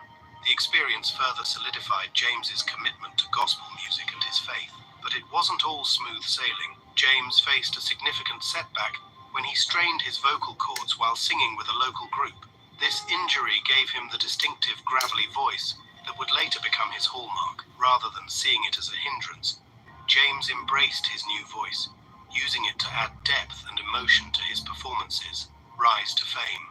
By 1950, James Cleveland was ready to take the gospel world by storm. He joined the Gospelaires, a dynamic trio led by Noralis McKissick and Bessie Folk. This group was all about modernizing traditional gospel tunes. Cleveland's arrangements of classics like Give Me That Old-Time Religion and It's Me, Oh Lord breathed new life into these songs. But the Gospelaires didn't last long. When the trio disbanded, Cleveland found himself working with Roberta Martin, one of his early idols, who hired him as a composer and arranger. His big break came with his powerful rendition of Peace Be Still, which catapulted him to fame. Next up was his collaboration with childhood friend Albertina Walker. Walker had founded the Caravans, a group that would become a launchpad for many gospel legends. Cleveland joined as a composer, arranger, pianist, occasional singer, and even a narrator. The Caravans were a powerhouse, boasting talents like Shirley Caesar, known as the First Lady of Gospel, and Setta George, who co-wrote some of their biggest hits. Other members included Dolores Washington, Josephine Howard Etta-Jones, Andrews, Dorothy Norwood, James Herron, and Loliata Holloway. In other words, he was a big-time gospel singer, orchestrator. He collaborated with many other people. He did it big, and he was had a big name in society, embedded in a lot of people's house homes. You know, after they get out of church, they would listen to his type of music as they're getting ready for dinner, cooking dinner and whatnot. You would hear James Cleveland, Reverend James Cleveland, or his associates singing in the background. I remember being in a foster home, my first one, and they would always play James Cleveland, a lot of his music. So he was a very popular gospel superstar for many, many, many, many, many years, probably 40, 50 years, or if not longer than that. Let's listen. This group was a breeding ground for future gospel stars. In November 1954, Walker gave Cleveland a significant opportunity. She convinced States Records to let him record with her group, marking his first time in a recording studio. Cleveland continued to record with the Caravans until States Records shut down in 1957. This period was critical in establishing his reputation in the gospel music scene. His collaborations with Walker would continue into the late 1970s, producing albums like Reunion in 1977 and the iconic Please Be Patient With Me in 1979, which earned Walker her first gold record. Cleveland didn't stop there. In 1959, he recorded a version of Ray Charles's hit, Hallelujah, I Love Her So, as a solo artist, and by 1960, he had incorporated blues riffs. His rendition of the Soul Stirrers song, The Love of God, backed by the voices of Tabernacle from Detroit, was a hit, earning him a record contract that would change his life forever. Turning point. In 1962, Cleveland signed with Savoy Records, a historic jazz label. This partnership produced a vast catalogue of soul gospel recordings, many captured live in concert settings. Reverend Lawrence Roberts, pastor of the First Baptist Church in Nutley, New Jersey, liked the idea of capturing the spirit of worship live on record. Cleveland and the Angelic Choir of Nutley released several albums together, including the iconic Peace Be Still in September 1963. This album sold thousands of copies and earned Cleveland his first gold album, staying on the Billboard charts for over 15 years.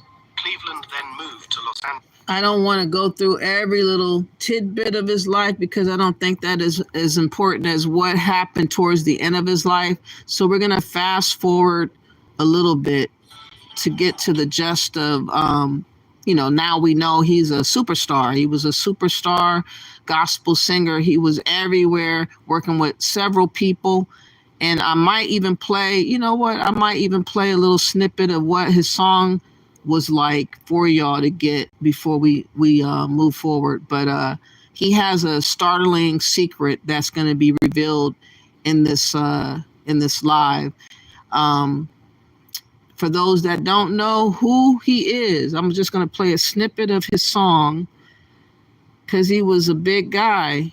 As far as history goes, Black American music goes, he's very instrumental. Unfortunately, he produced a whole lot of stuff and he was well known. And the way he ended, though, is a tragedy, in my opinion. It's just a tragedy how he ended. Where is his song at?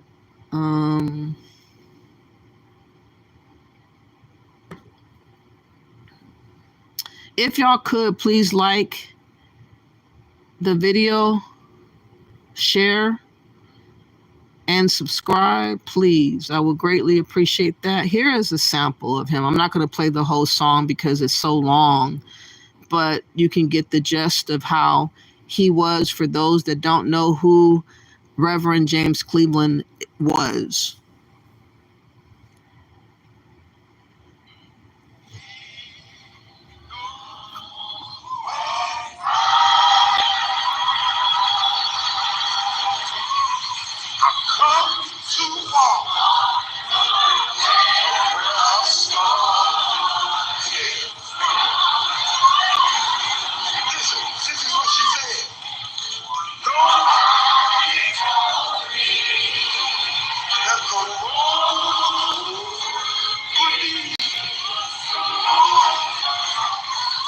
I don't believe he brought me this far to leave.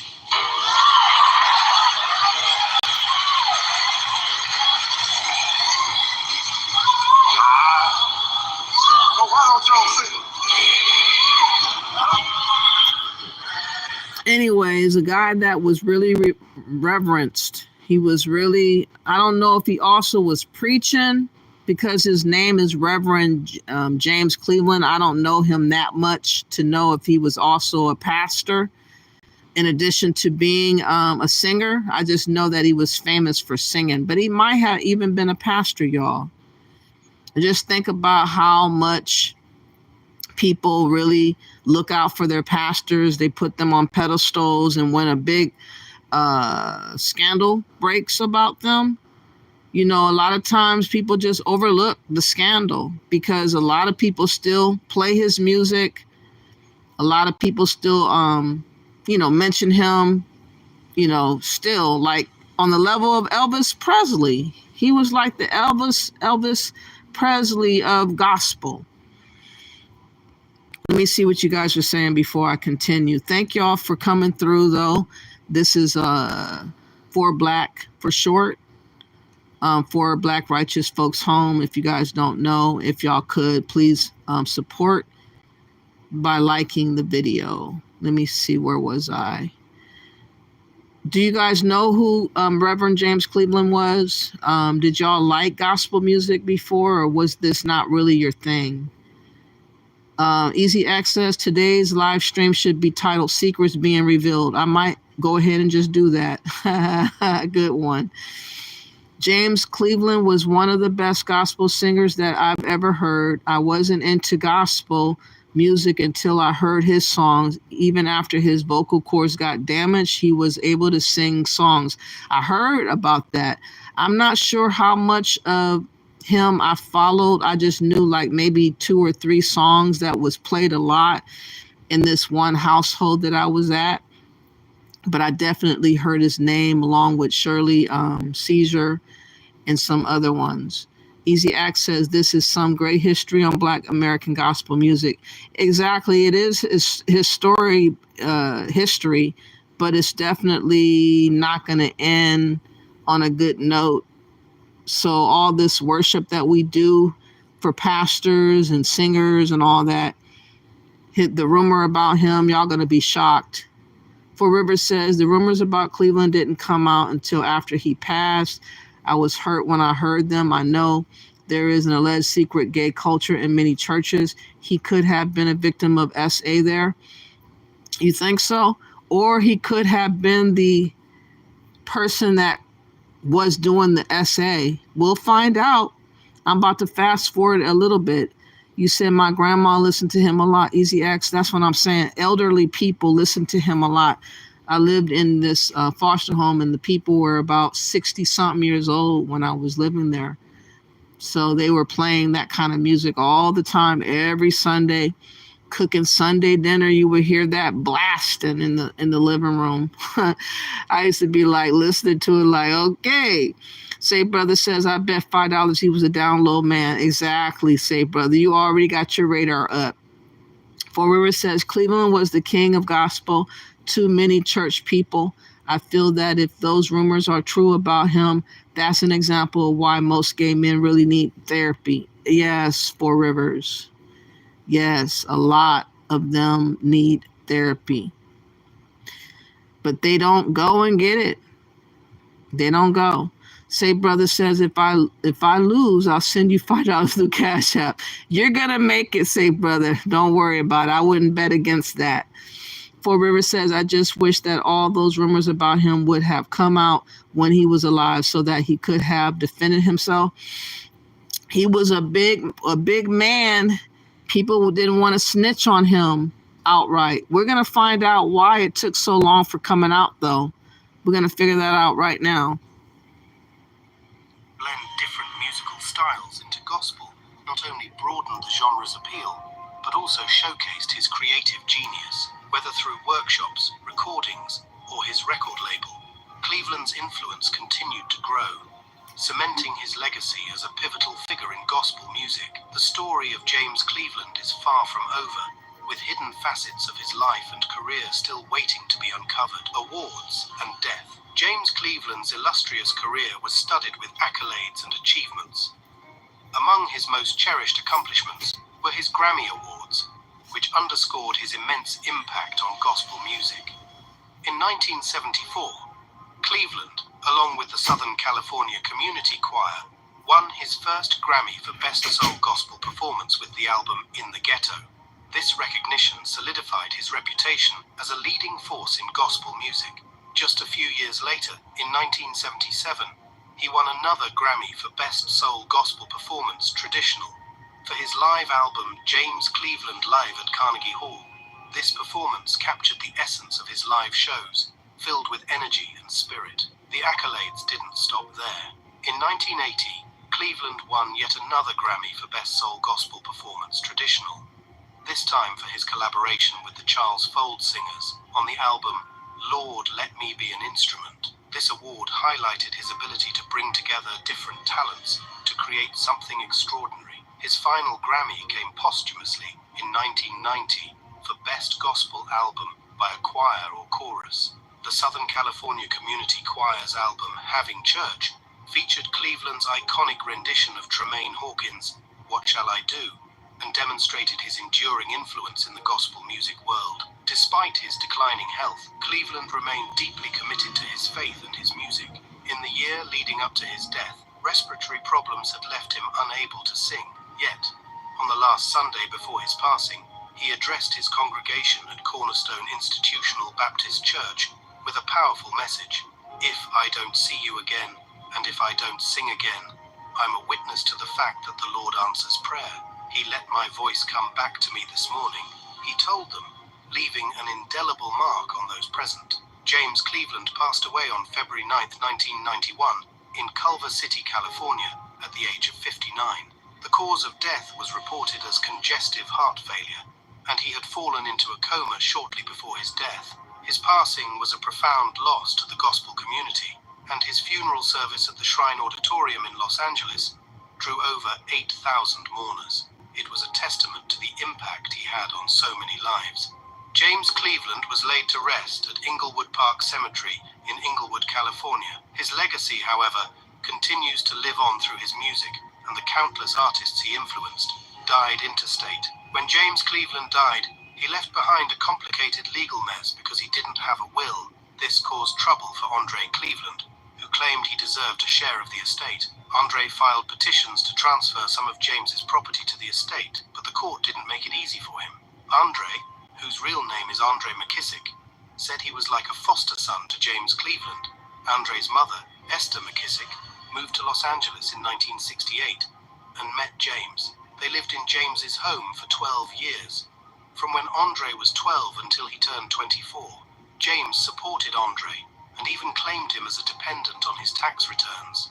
Andre argued that James wanted to adopt him, but his mother refused because she wanted Andre to keep her surname. In court, Andre tried to prove he was an interested person under a specific probate law.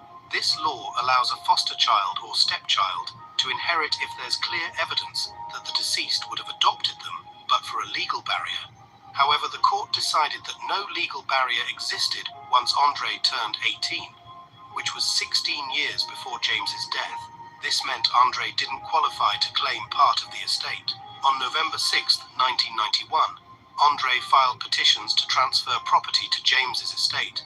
Annette Mae Thomas, the trustee of James's trust, opposed these petitions. She argued that Andre lacked standing because he was not legally adopted and was only mentioned as a friend and godson in the trust, with a specific gift of $110,000, which he received.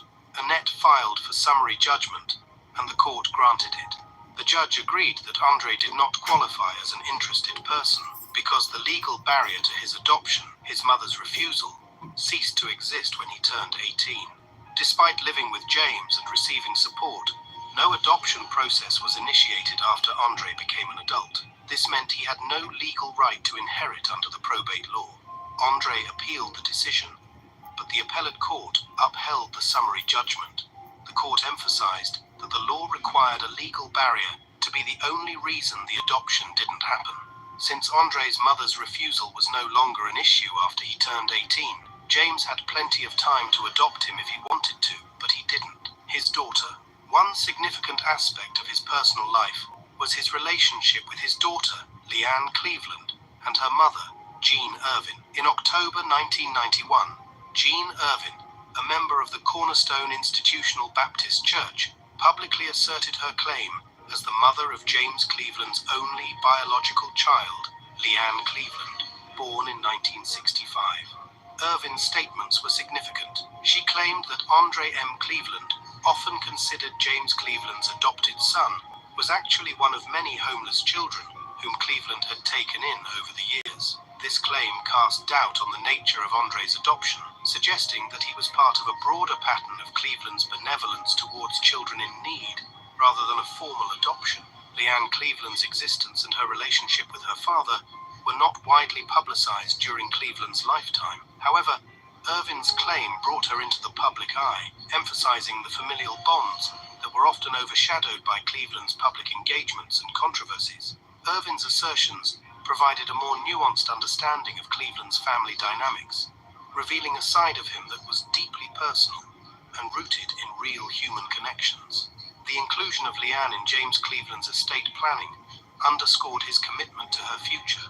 Cleveland's estate documents, drafted before his death, specifically allocated a portion of his assets to Leanne, ensuring her financial security. This act was not just a legal formality, but a clear statement of his paternal responsibility and love, despite the complexities of their relationship. Dark side. Beyond his musical achievements and influence, there were darker aspects of his life that came to light after his death, involving his former foster son, Christopher Harris. Christopher Harris, who once went by the name Christopher Cleveland, was a young member of Cleveland's Los Angeles church choir. At 13, Harris was the only boy alto, standing at 6 feet tall and looking much older than his age. James Cleveland took a special interest in Harris. This relationship, however, turned into something sinister. Harris alleged that he endured 5 years of abuse at the hands of Cleveland, beginning when he was just 13. This abuse reportedly continued until Harris contracted HIV. He later filed a lawsuit against Cleveland's estate, seeking justice for the years of abuse. The case was settled out of court. He's alleging that he caught HIV from Reverend James Cleveland, y'all. Old foster child, such as myself, living with Reverend James Cleveland and dealing with him sexually for a time when he was younger and up until whenever he contracted HIV. And he's saying that he brought a lawsuit against him. This is crazy, y'all. While Harris is prohibited from discussing the settlement's details, he has spoken about his life with Cleveland. Harris described how Cleveland exploited his dreams and naivety. He wanted to sing and looked up to Cleveland, who promised to help him, but instead used his position to manipulate and control him. Harris's claims were shocking, but they also shed light on a broader issue within the church and the gospel music community. Cleveland's sexual orientation was an open secret among those close to him. People in his inner circle and at his church knew about his relationships with young men, but chose to ignore them, pretending nothing was wrong. This cult of silence and denial allowed the behavior to continue unchecked. James Cleveland's death was officially attributed to heart failure, but Harris hinted at a different cause. He suggested that the heart failure diagnosis was a cover-up for the real reason behind Cleveland's death. This insinuation further complicated Cleveland's legacy, intertwining his contributions to gospel music with the personal scandals that surfaced after his death. James Cleveland's journey is a multifaceted tale. He was a musical genius who revolutionized gospel music, yet his personal actions left a significant impact on his legacy. If this exploration of James Cleveland's life interested you, don't forget to like, subscribe, comment, and turn on notifications. Wasn't that something, y'all? Allegedly, this Reverend James Cleveland gave HIV to his foster son. His foster son. That's the big secret right there. Let me see what you guys are saying. And then I'm going to show y'all something that's really disgusting that happened to a lady that went to the Dollar Tree. Just simply went to the Dollar Tree. And a guy really did something really nasty to her.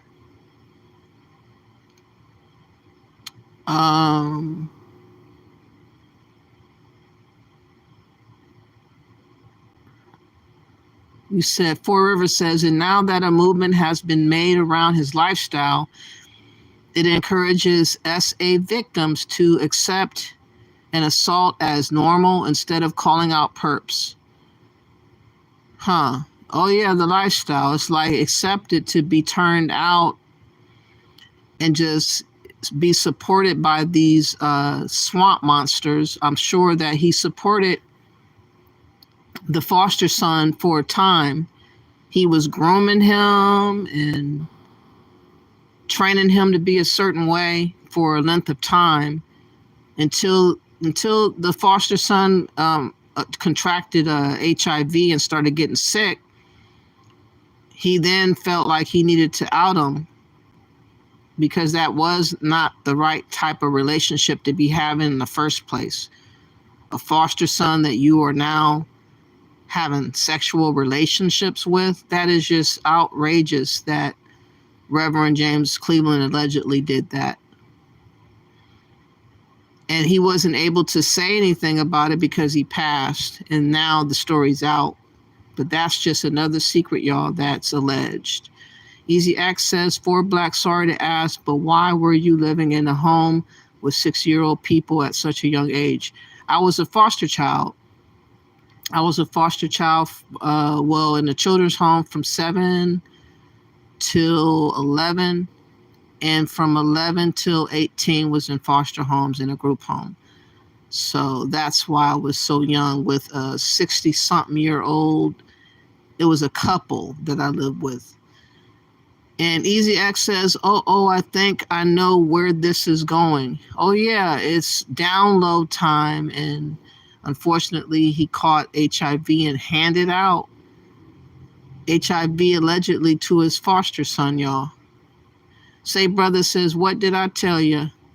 African Goddess says, oh, Josh, is this Eddie Long again? It sounds like it, don't it? That's exactly how Eddie Long went out to a scandal such as that. I think they said he died of cancer, though, right? African Goddess.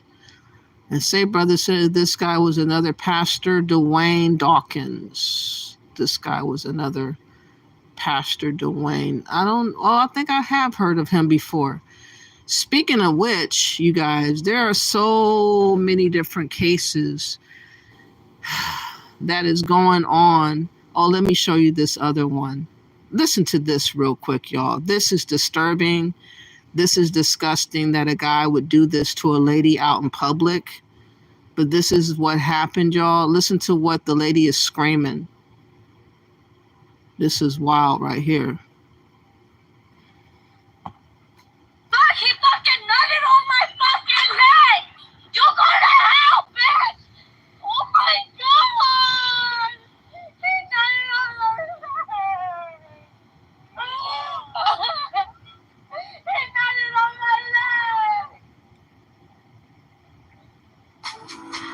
Hey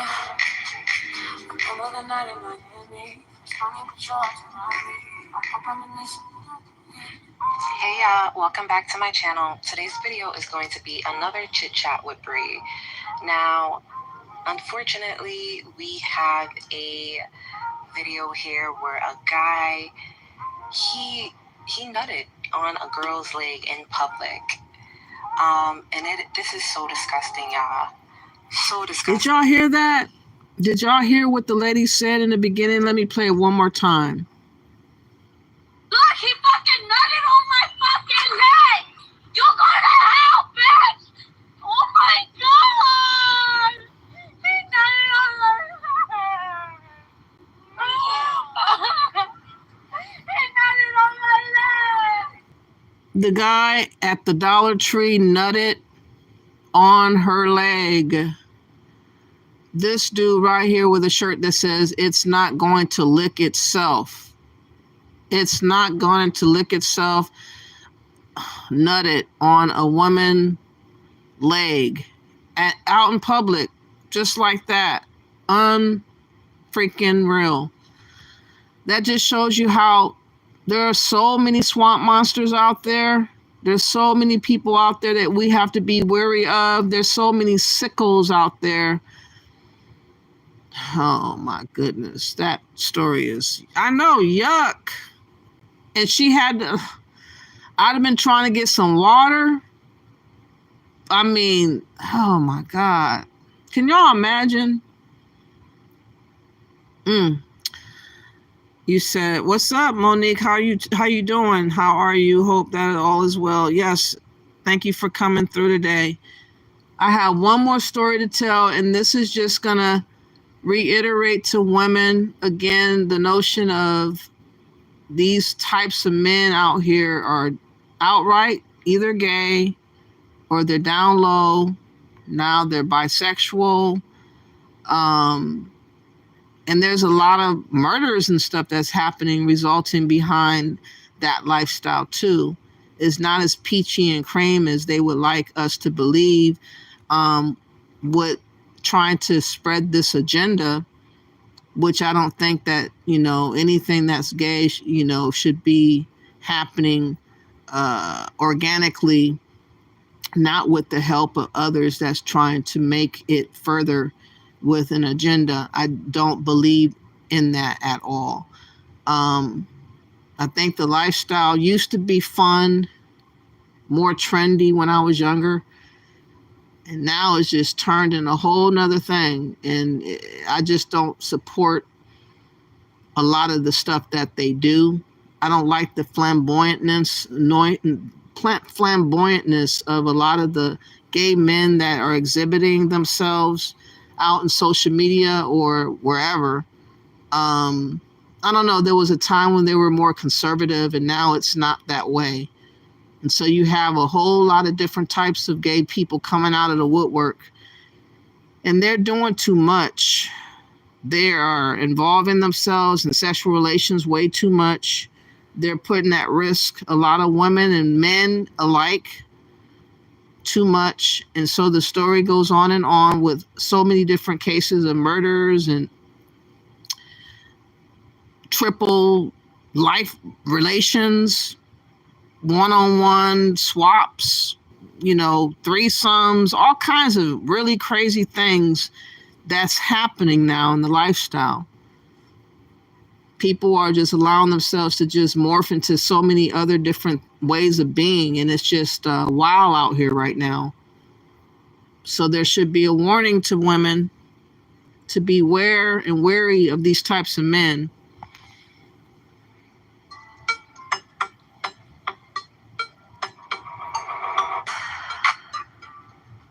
And right now, we are investigating DeAndre's death as an unclassified death investigation.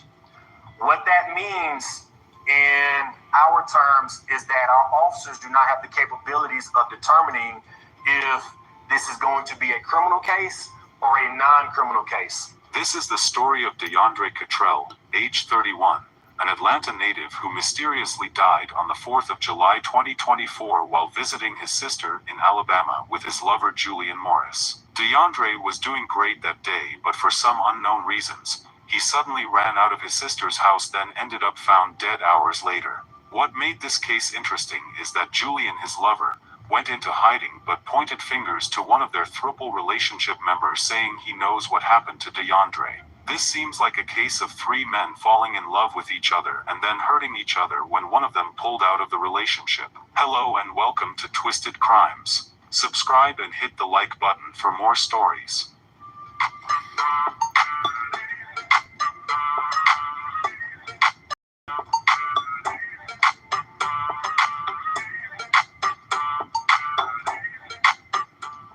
This story will be taking us to the almighty city of Atlanta. The Atlanta Pride Committee is Georgia's oldest nonprofit agency serving... Of course it has to be Atlanta. Why not? Why fucking not? Everything goes down in Atlanta, y'all. Yes, society has gone to hell, Fiona Life. I don't like the way things are going suddenly. I've tapped out a long time ago, and I'm trying to figure out what I'm trying to carve out of my own little utopia life way of being. Because this shit is wild. It's way too much. Not the broad guys, though. Can't stand them. Yeah, I don't like those flamboyant types. Damn, they hot, Safe Brother says. Not these right here. Tristan says, roses are red, watches are gold. Get on your knees and do what you're told. Oh, wow. Please get rid of Tristan out of here. Hold on. Get rid of Tristan. Thank you. Let him go night-night for good. The LGBTQ community. Decatur has the highest percentage of same-sex couples in Georgia. Decatur is considered the most politically progressive area of Georgia. Atlanta has long held the nickname of the gay epicenter of the South, due to so many members of the LGBTQ+ community from small towns in neighboring states moving to Atlanta to find their place among their kindred spirits. DeAndre Cottrell, age 31, was an Atlanta doctorate student who had everything going for him. We not done. Work it, take come. We not done. Work it, take come. We not done. Work it, take come.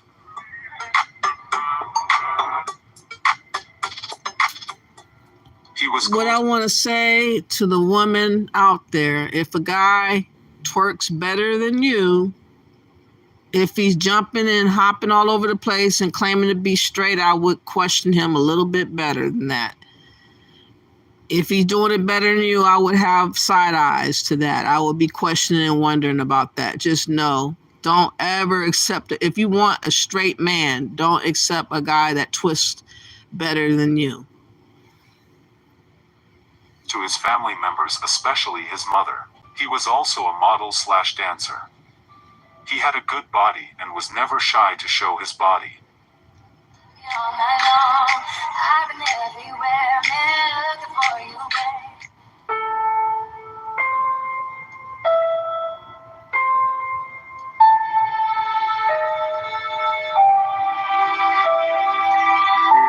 I'm sure a dream come true to a lot of men out there, I'm pretty sure. It's unfortunate that he lost his life. Rest in peace to him. But this is what he was all about, sexualized, deeply sexualized. A lot of people probably lust for him, I'm sure. You said, wow, there's a story about an Asian guy that died in D.C. Oh, really? How did he die? And Easy X says, that is wild. Semen used to be a prized commodity. Now bros are giving it away for free, spraying it on people's legs, eyes, mouths, titties, toes, and God knows where else. I would say don't ever let no man do that on you. I would never. Unless you're married and like been checked and all of that, I would not. It's crazy. But let's get back to this.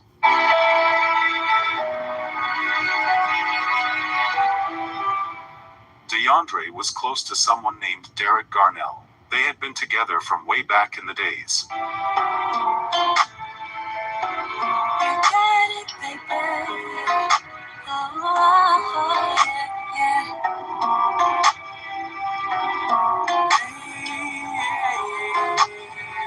It is said that they started dating each other at a point in time. Though we're so close. Yeah, if a guy twerks and moves better than you, then I would question his straightness, y'all. I would definitely have more questions.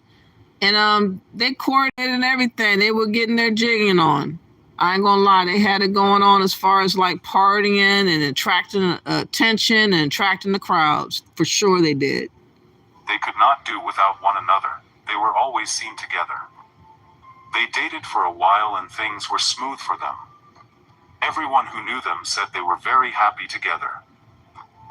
Sometimes later, a young man named Julian Morris came into their lives. The trio connected really great and they became a force. DeAndre, Derek, Julian formed a group named Official Ski Boys.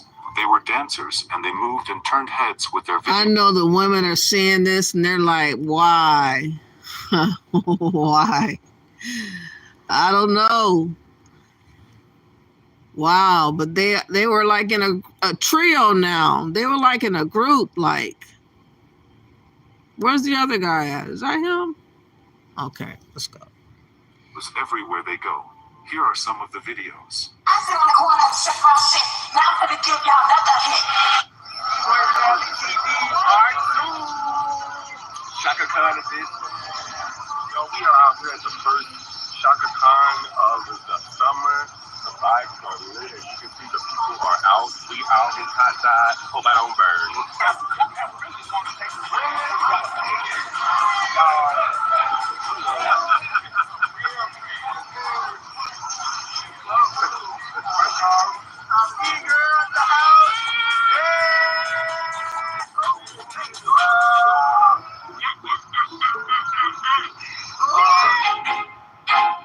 I feel like I'm losing my mind. Is everybody in the world blind? Please, Lord, give me a sign. Definitely was out to party, y'all. Definitely was down for that lifestyle and for the better things in life in their mind. And they were like definitely getting it on. Like they are all in it. Wow.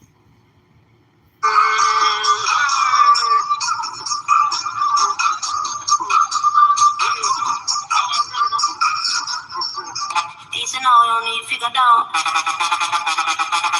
Easy now, no need to go down. Rock that run, that's how we from.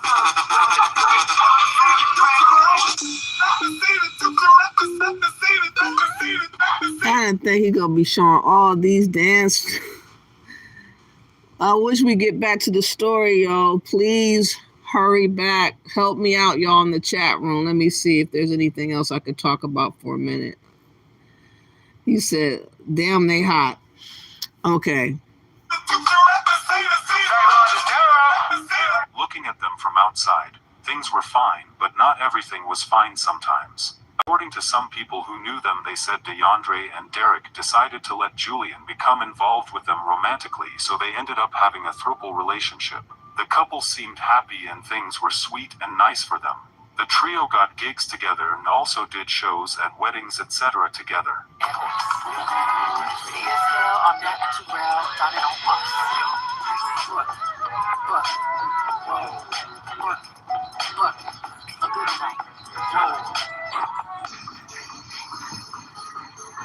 I think they're going to be showing all this damn dancing. Hold on. Let me try to fast forward just a tidbit because I'm getting tired of this.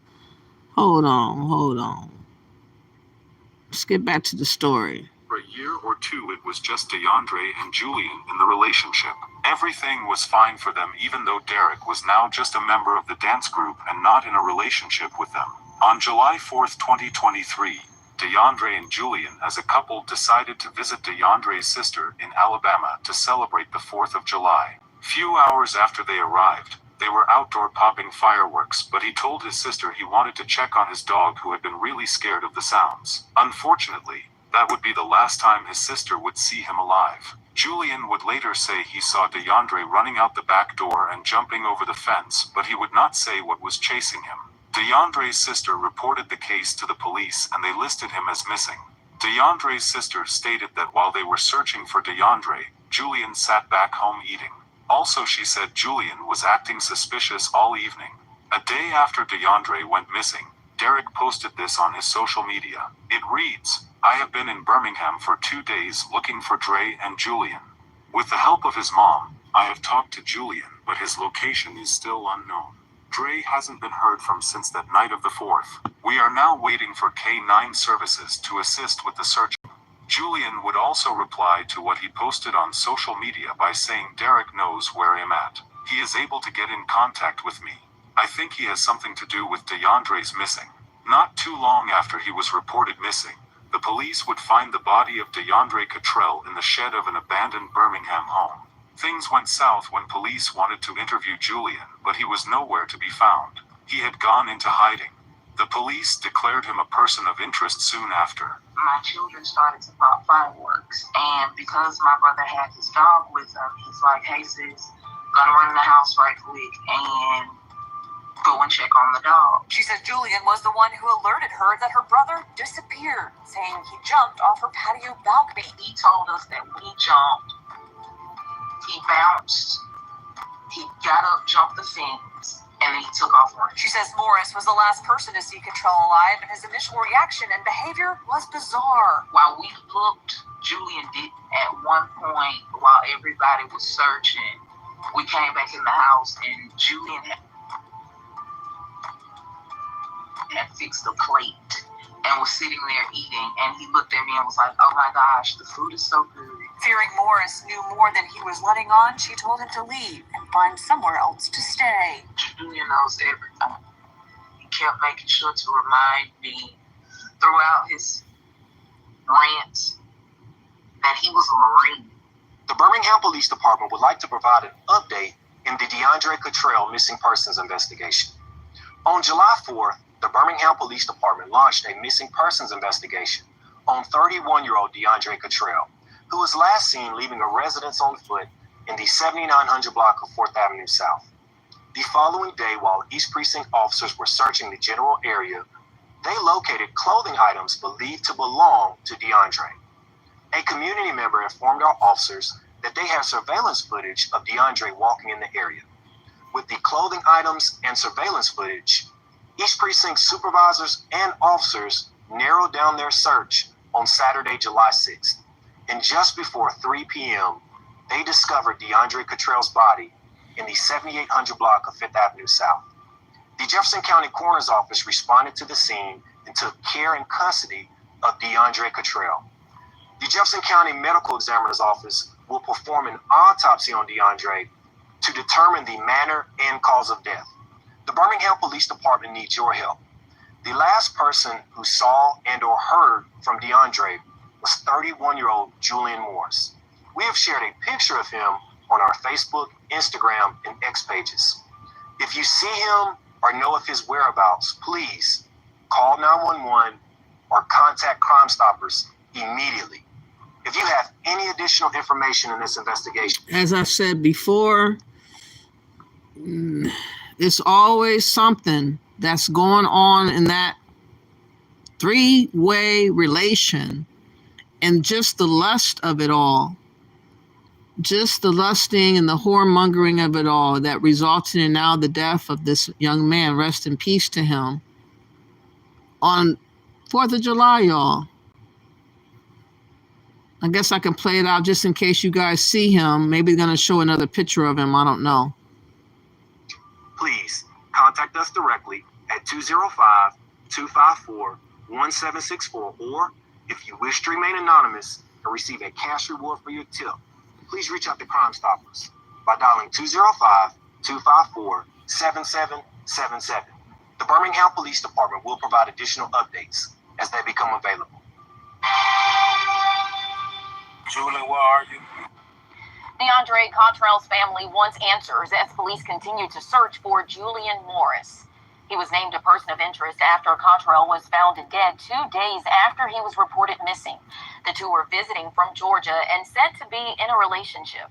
ABC 3340's Valerie Bell is on this story. And Valerie, what have you learned?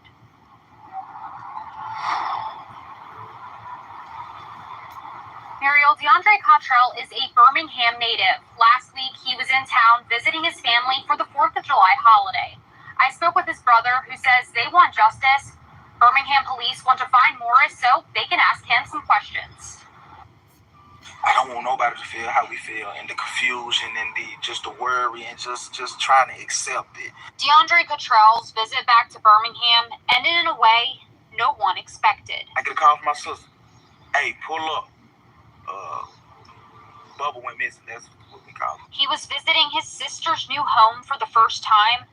Family says he stepped outside to check on his dog, who's afraid of fireworks, but never came back in. We searched for him that night. We searched for him the following day. We were able to find a clothing item of his in South East Lake. We probably hit every spot in East Lake. Went almost down every alley. Had people going in bushes and, just abandoned houses, just trying to figure out where. Evident by the amount of flyers hung to utility poles with his photo in hopes of finding him. It showed that my brother was impactful wherever he went. Wherever he was, he touched people. Touched them enough to just be a helping hand in his last hour. On Saturday, police located Cottrell's body in a shed behind an abandoned house. We consistently went past that shed over and over and numerous of times, just retracing his steps from what we've seen in the evidence that we had found by ourselves. But the thought was never, he's in this shed. The coroner ruled the death a homicide. He's so sweet. Like, how? How could he put you in that much of rage for you to even do that? Now there's a search for Julian Morris. He was the last one to be my brother while he was alive. The last one, and now he's nowhere to be found. Birmingham police named Morris a person of interest. We need to speak to him because he may hold crucial information in this investigation. Is it possible that he is in any danger at this moment as well? It is possible that he's in danger. And is it possible that he might be a suspect in this case? Correct. And that is why it's important that he comes forward. It's believed Morris may have the answer to the questions left unanswered. I just once again want to appreciate everybody that truly cared for my brother in his return, sent beautiful messages, responded with positivity, and we're not focused on the people that's making up their own narratives on what their story may be. We just focus on bringing this thing here to justice and finding Julian. Now, anyone who knows where Morris may be or has any information about this case should contact police. You can remain anonymous by calling Crime Stoppers. What really led to the death of DeAndre seems to be a mystery. There had been fingers pointed back and forth. It's still not sure what really happened between them. Some people suggested online that this could be a crime of passion because they were still in a thruple relationship. This person said, Dre and Julian turned into primary partners, as in main lovers. Derek turned into the third person in the poly/thruple relationship. Julian and Dre split up with Derek, but they all lived together up until a week ago. The whole situation seems like it turned into a badly domestic violence situation, unfortunately. Someone else supported what the last person said, which reads, "It's not my place to speak on certain details, but so many rumors are going around. DeAndre and Derek were in a relationship for years. I was told Derek split from them because of their use of hard drugs. That's all I will say.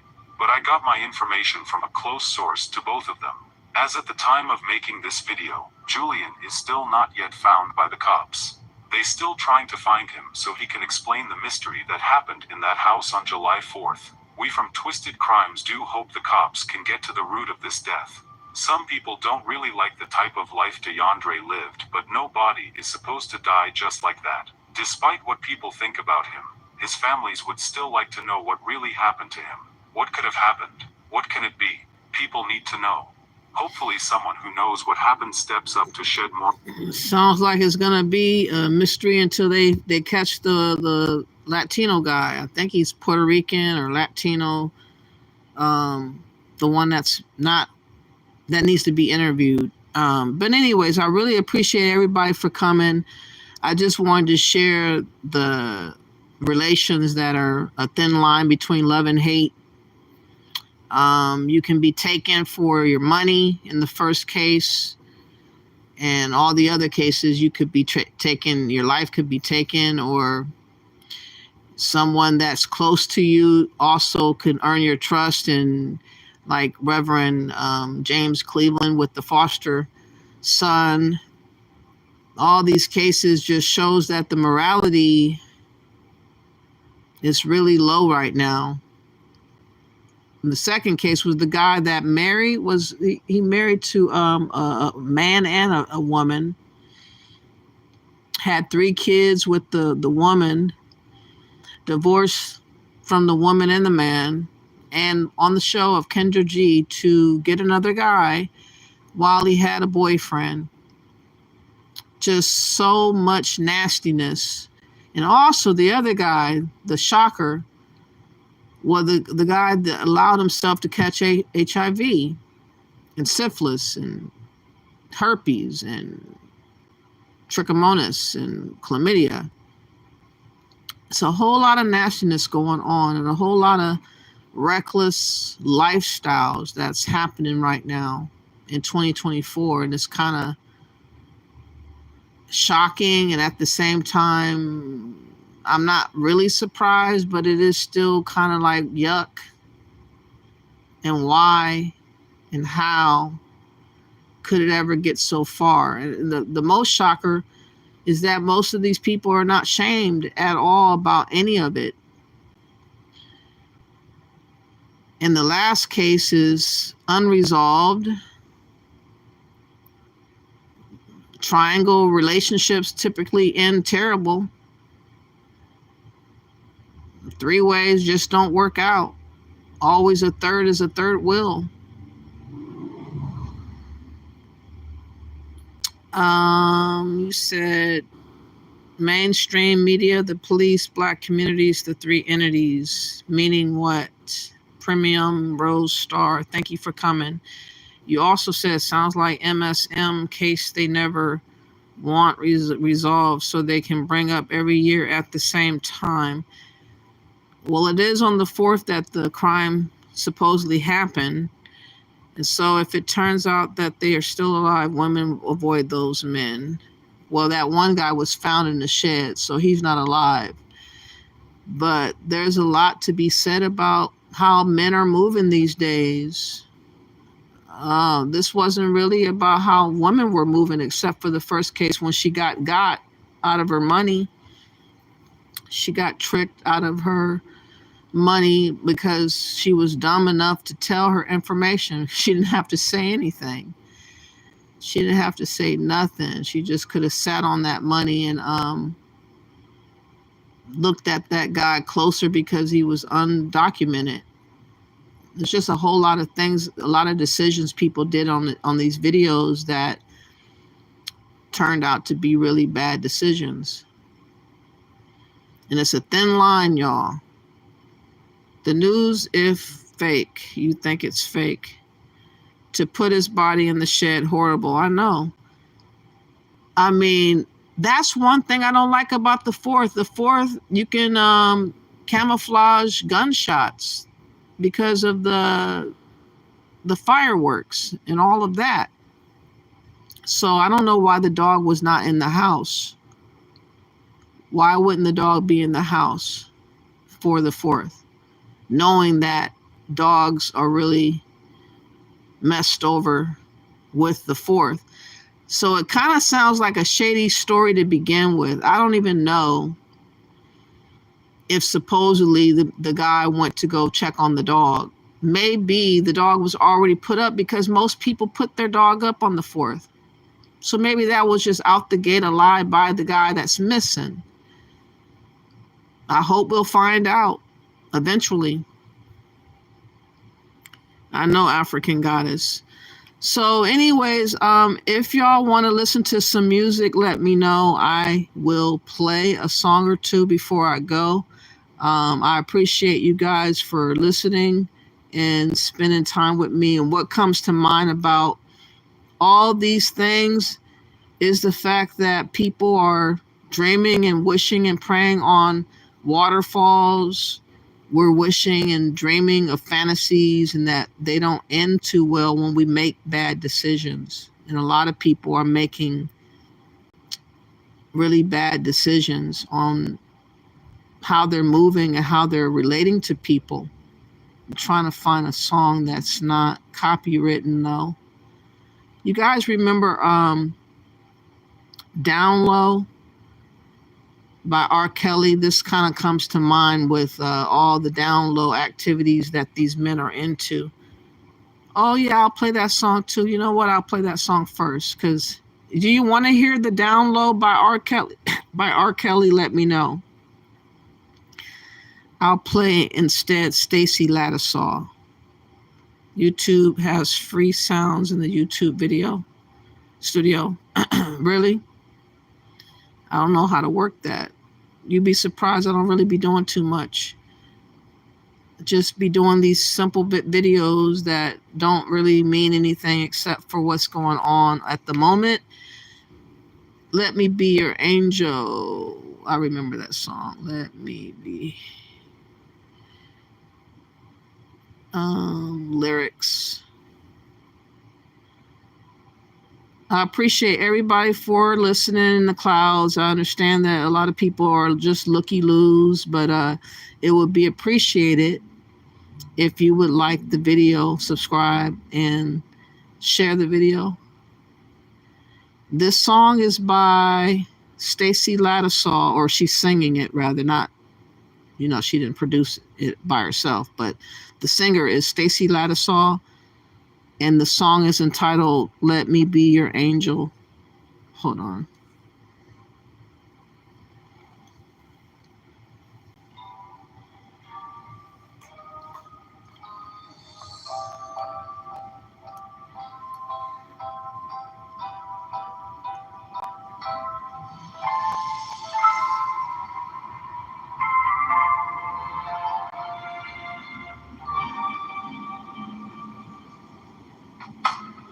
Look at me, I have fallen so in love with you.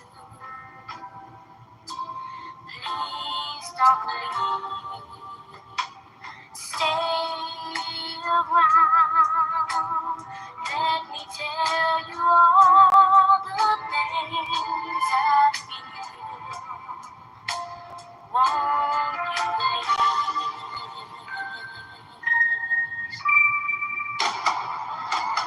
Let me be your angel.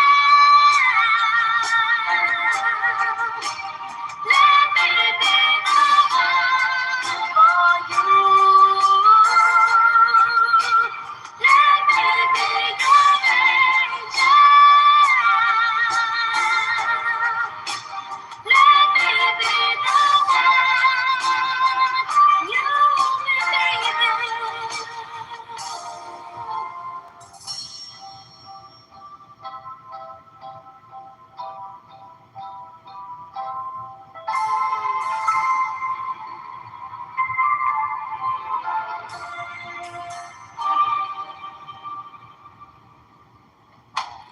You might think I am much too young to understand. Don't be fooled like a child. Look into your eyes and know someday I may be mine. Let me be your angel. Let me be the one for you. Let me be your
Okay, that was Stacy Lattisaw. Let Me Be Your Angel. She is alive as far as I can tell from what I just looked up. She's 57 years old.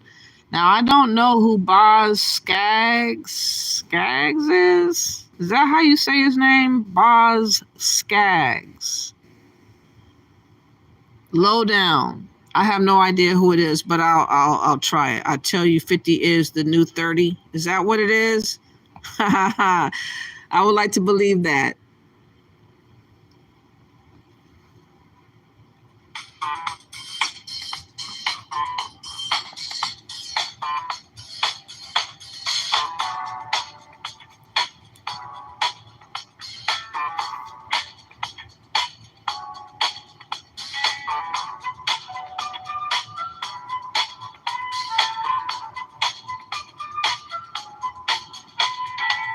Babies in the run around, hanging with the crowd.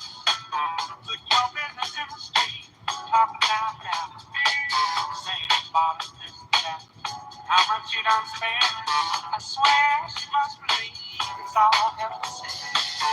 Boy, better bring the chick around. To the sad, sad truth, the dirty low down.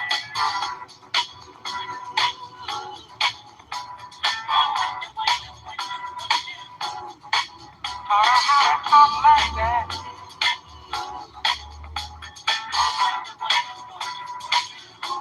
That big idea.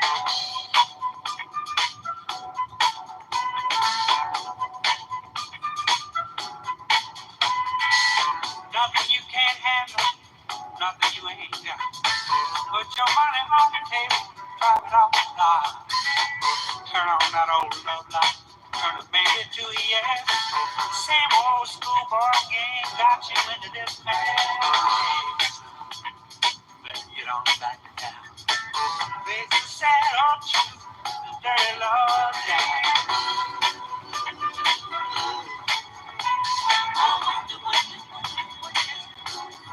Put those ideas in your head.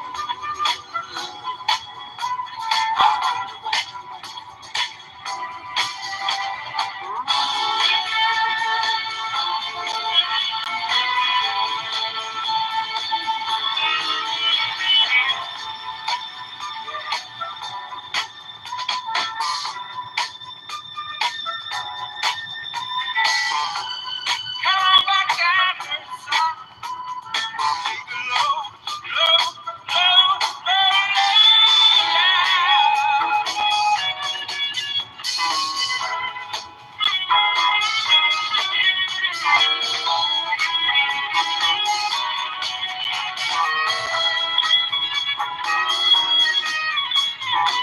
you ain't got to be so bad, got to be so cold. This doggy dog is sure to get up. Got to have a job for this, jobs for that. This record with the Jones bar just ain't where it's at.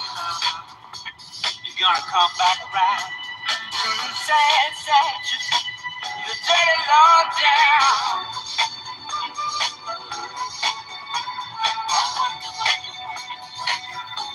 Got you thinking like that, boy.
Yeah, I actually did like it, Easy X. I was intending to say that, but I was looking at them talking about Minnie, what's her name, Minnie Rippleton, and I want to play this last song by Minnie Rippleton. I know I've heard that name before, but I don't know if I remember this song called "Loving You."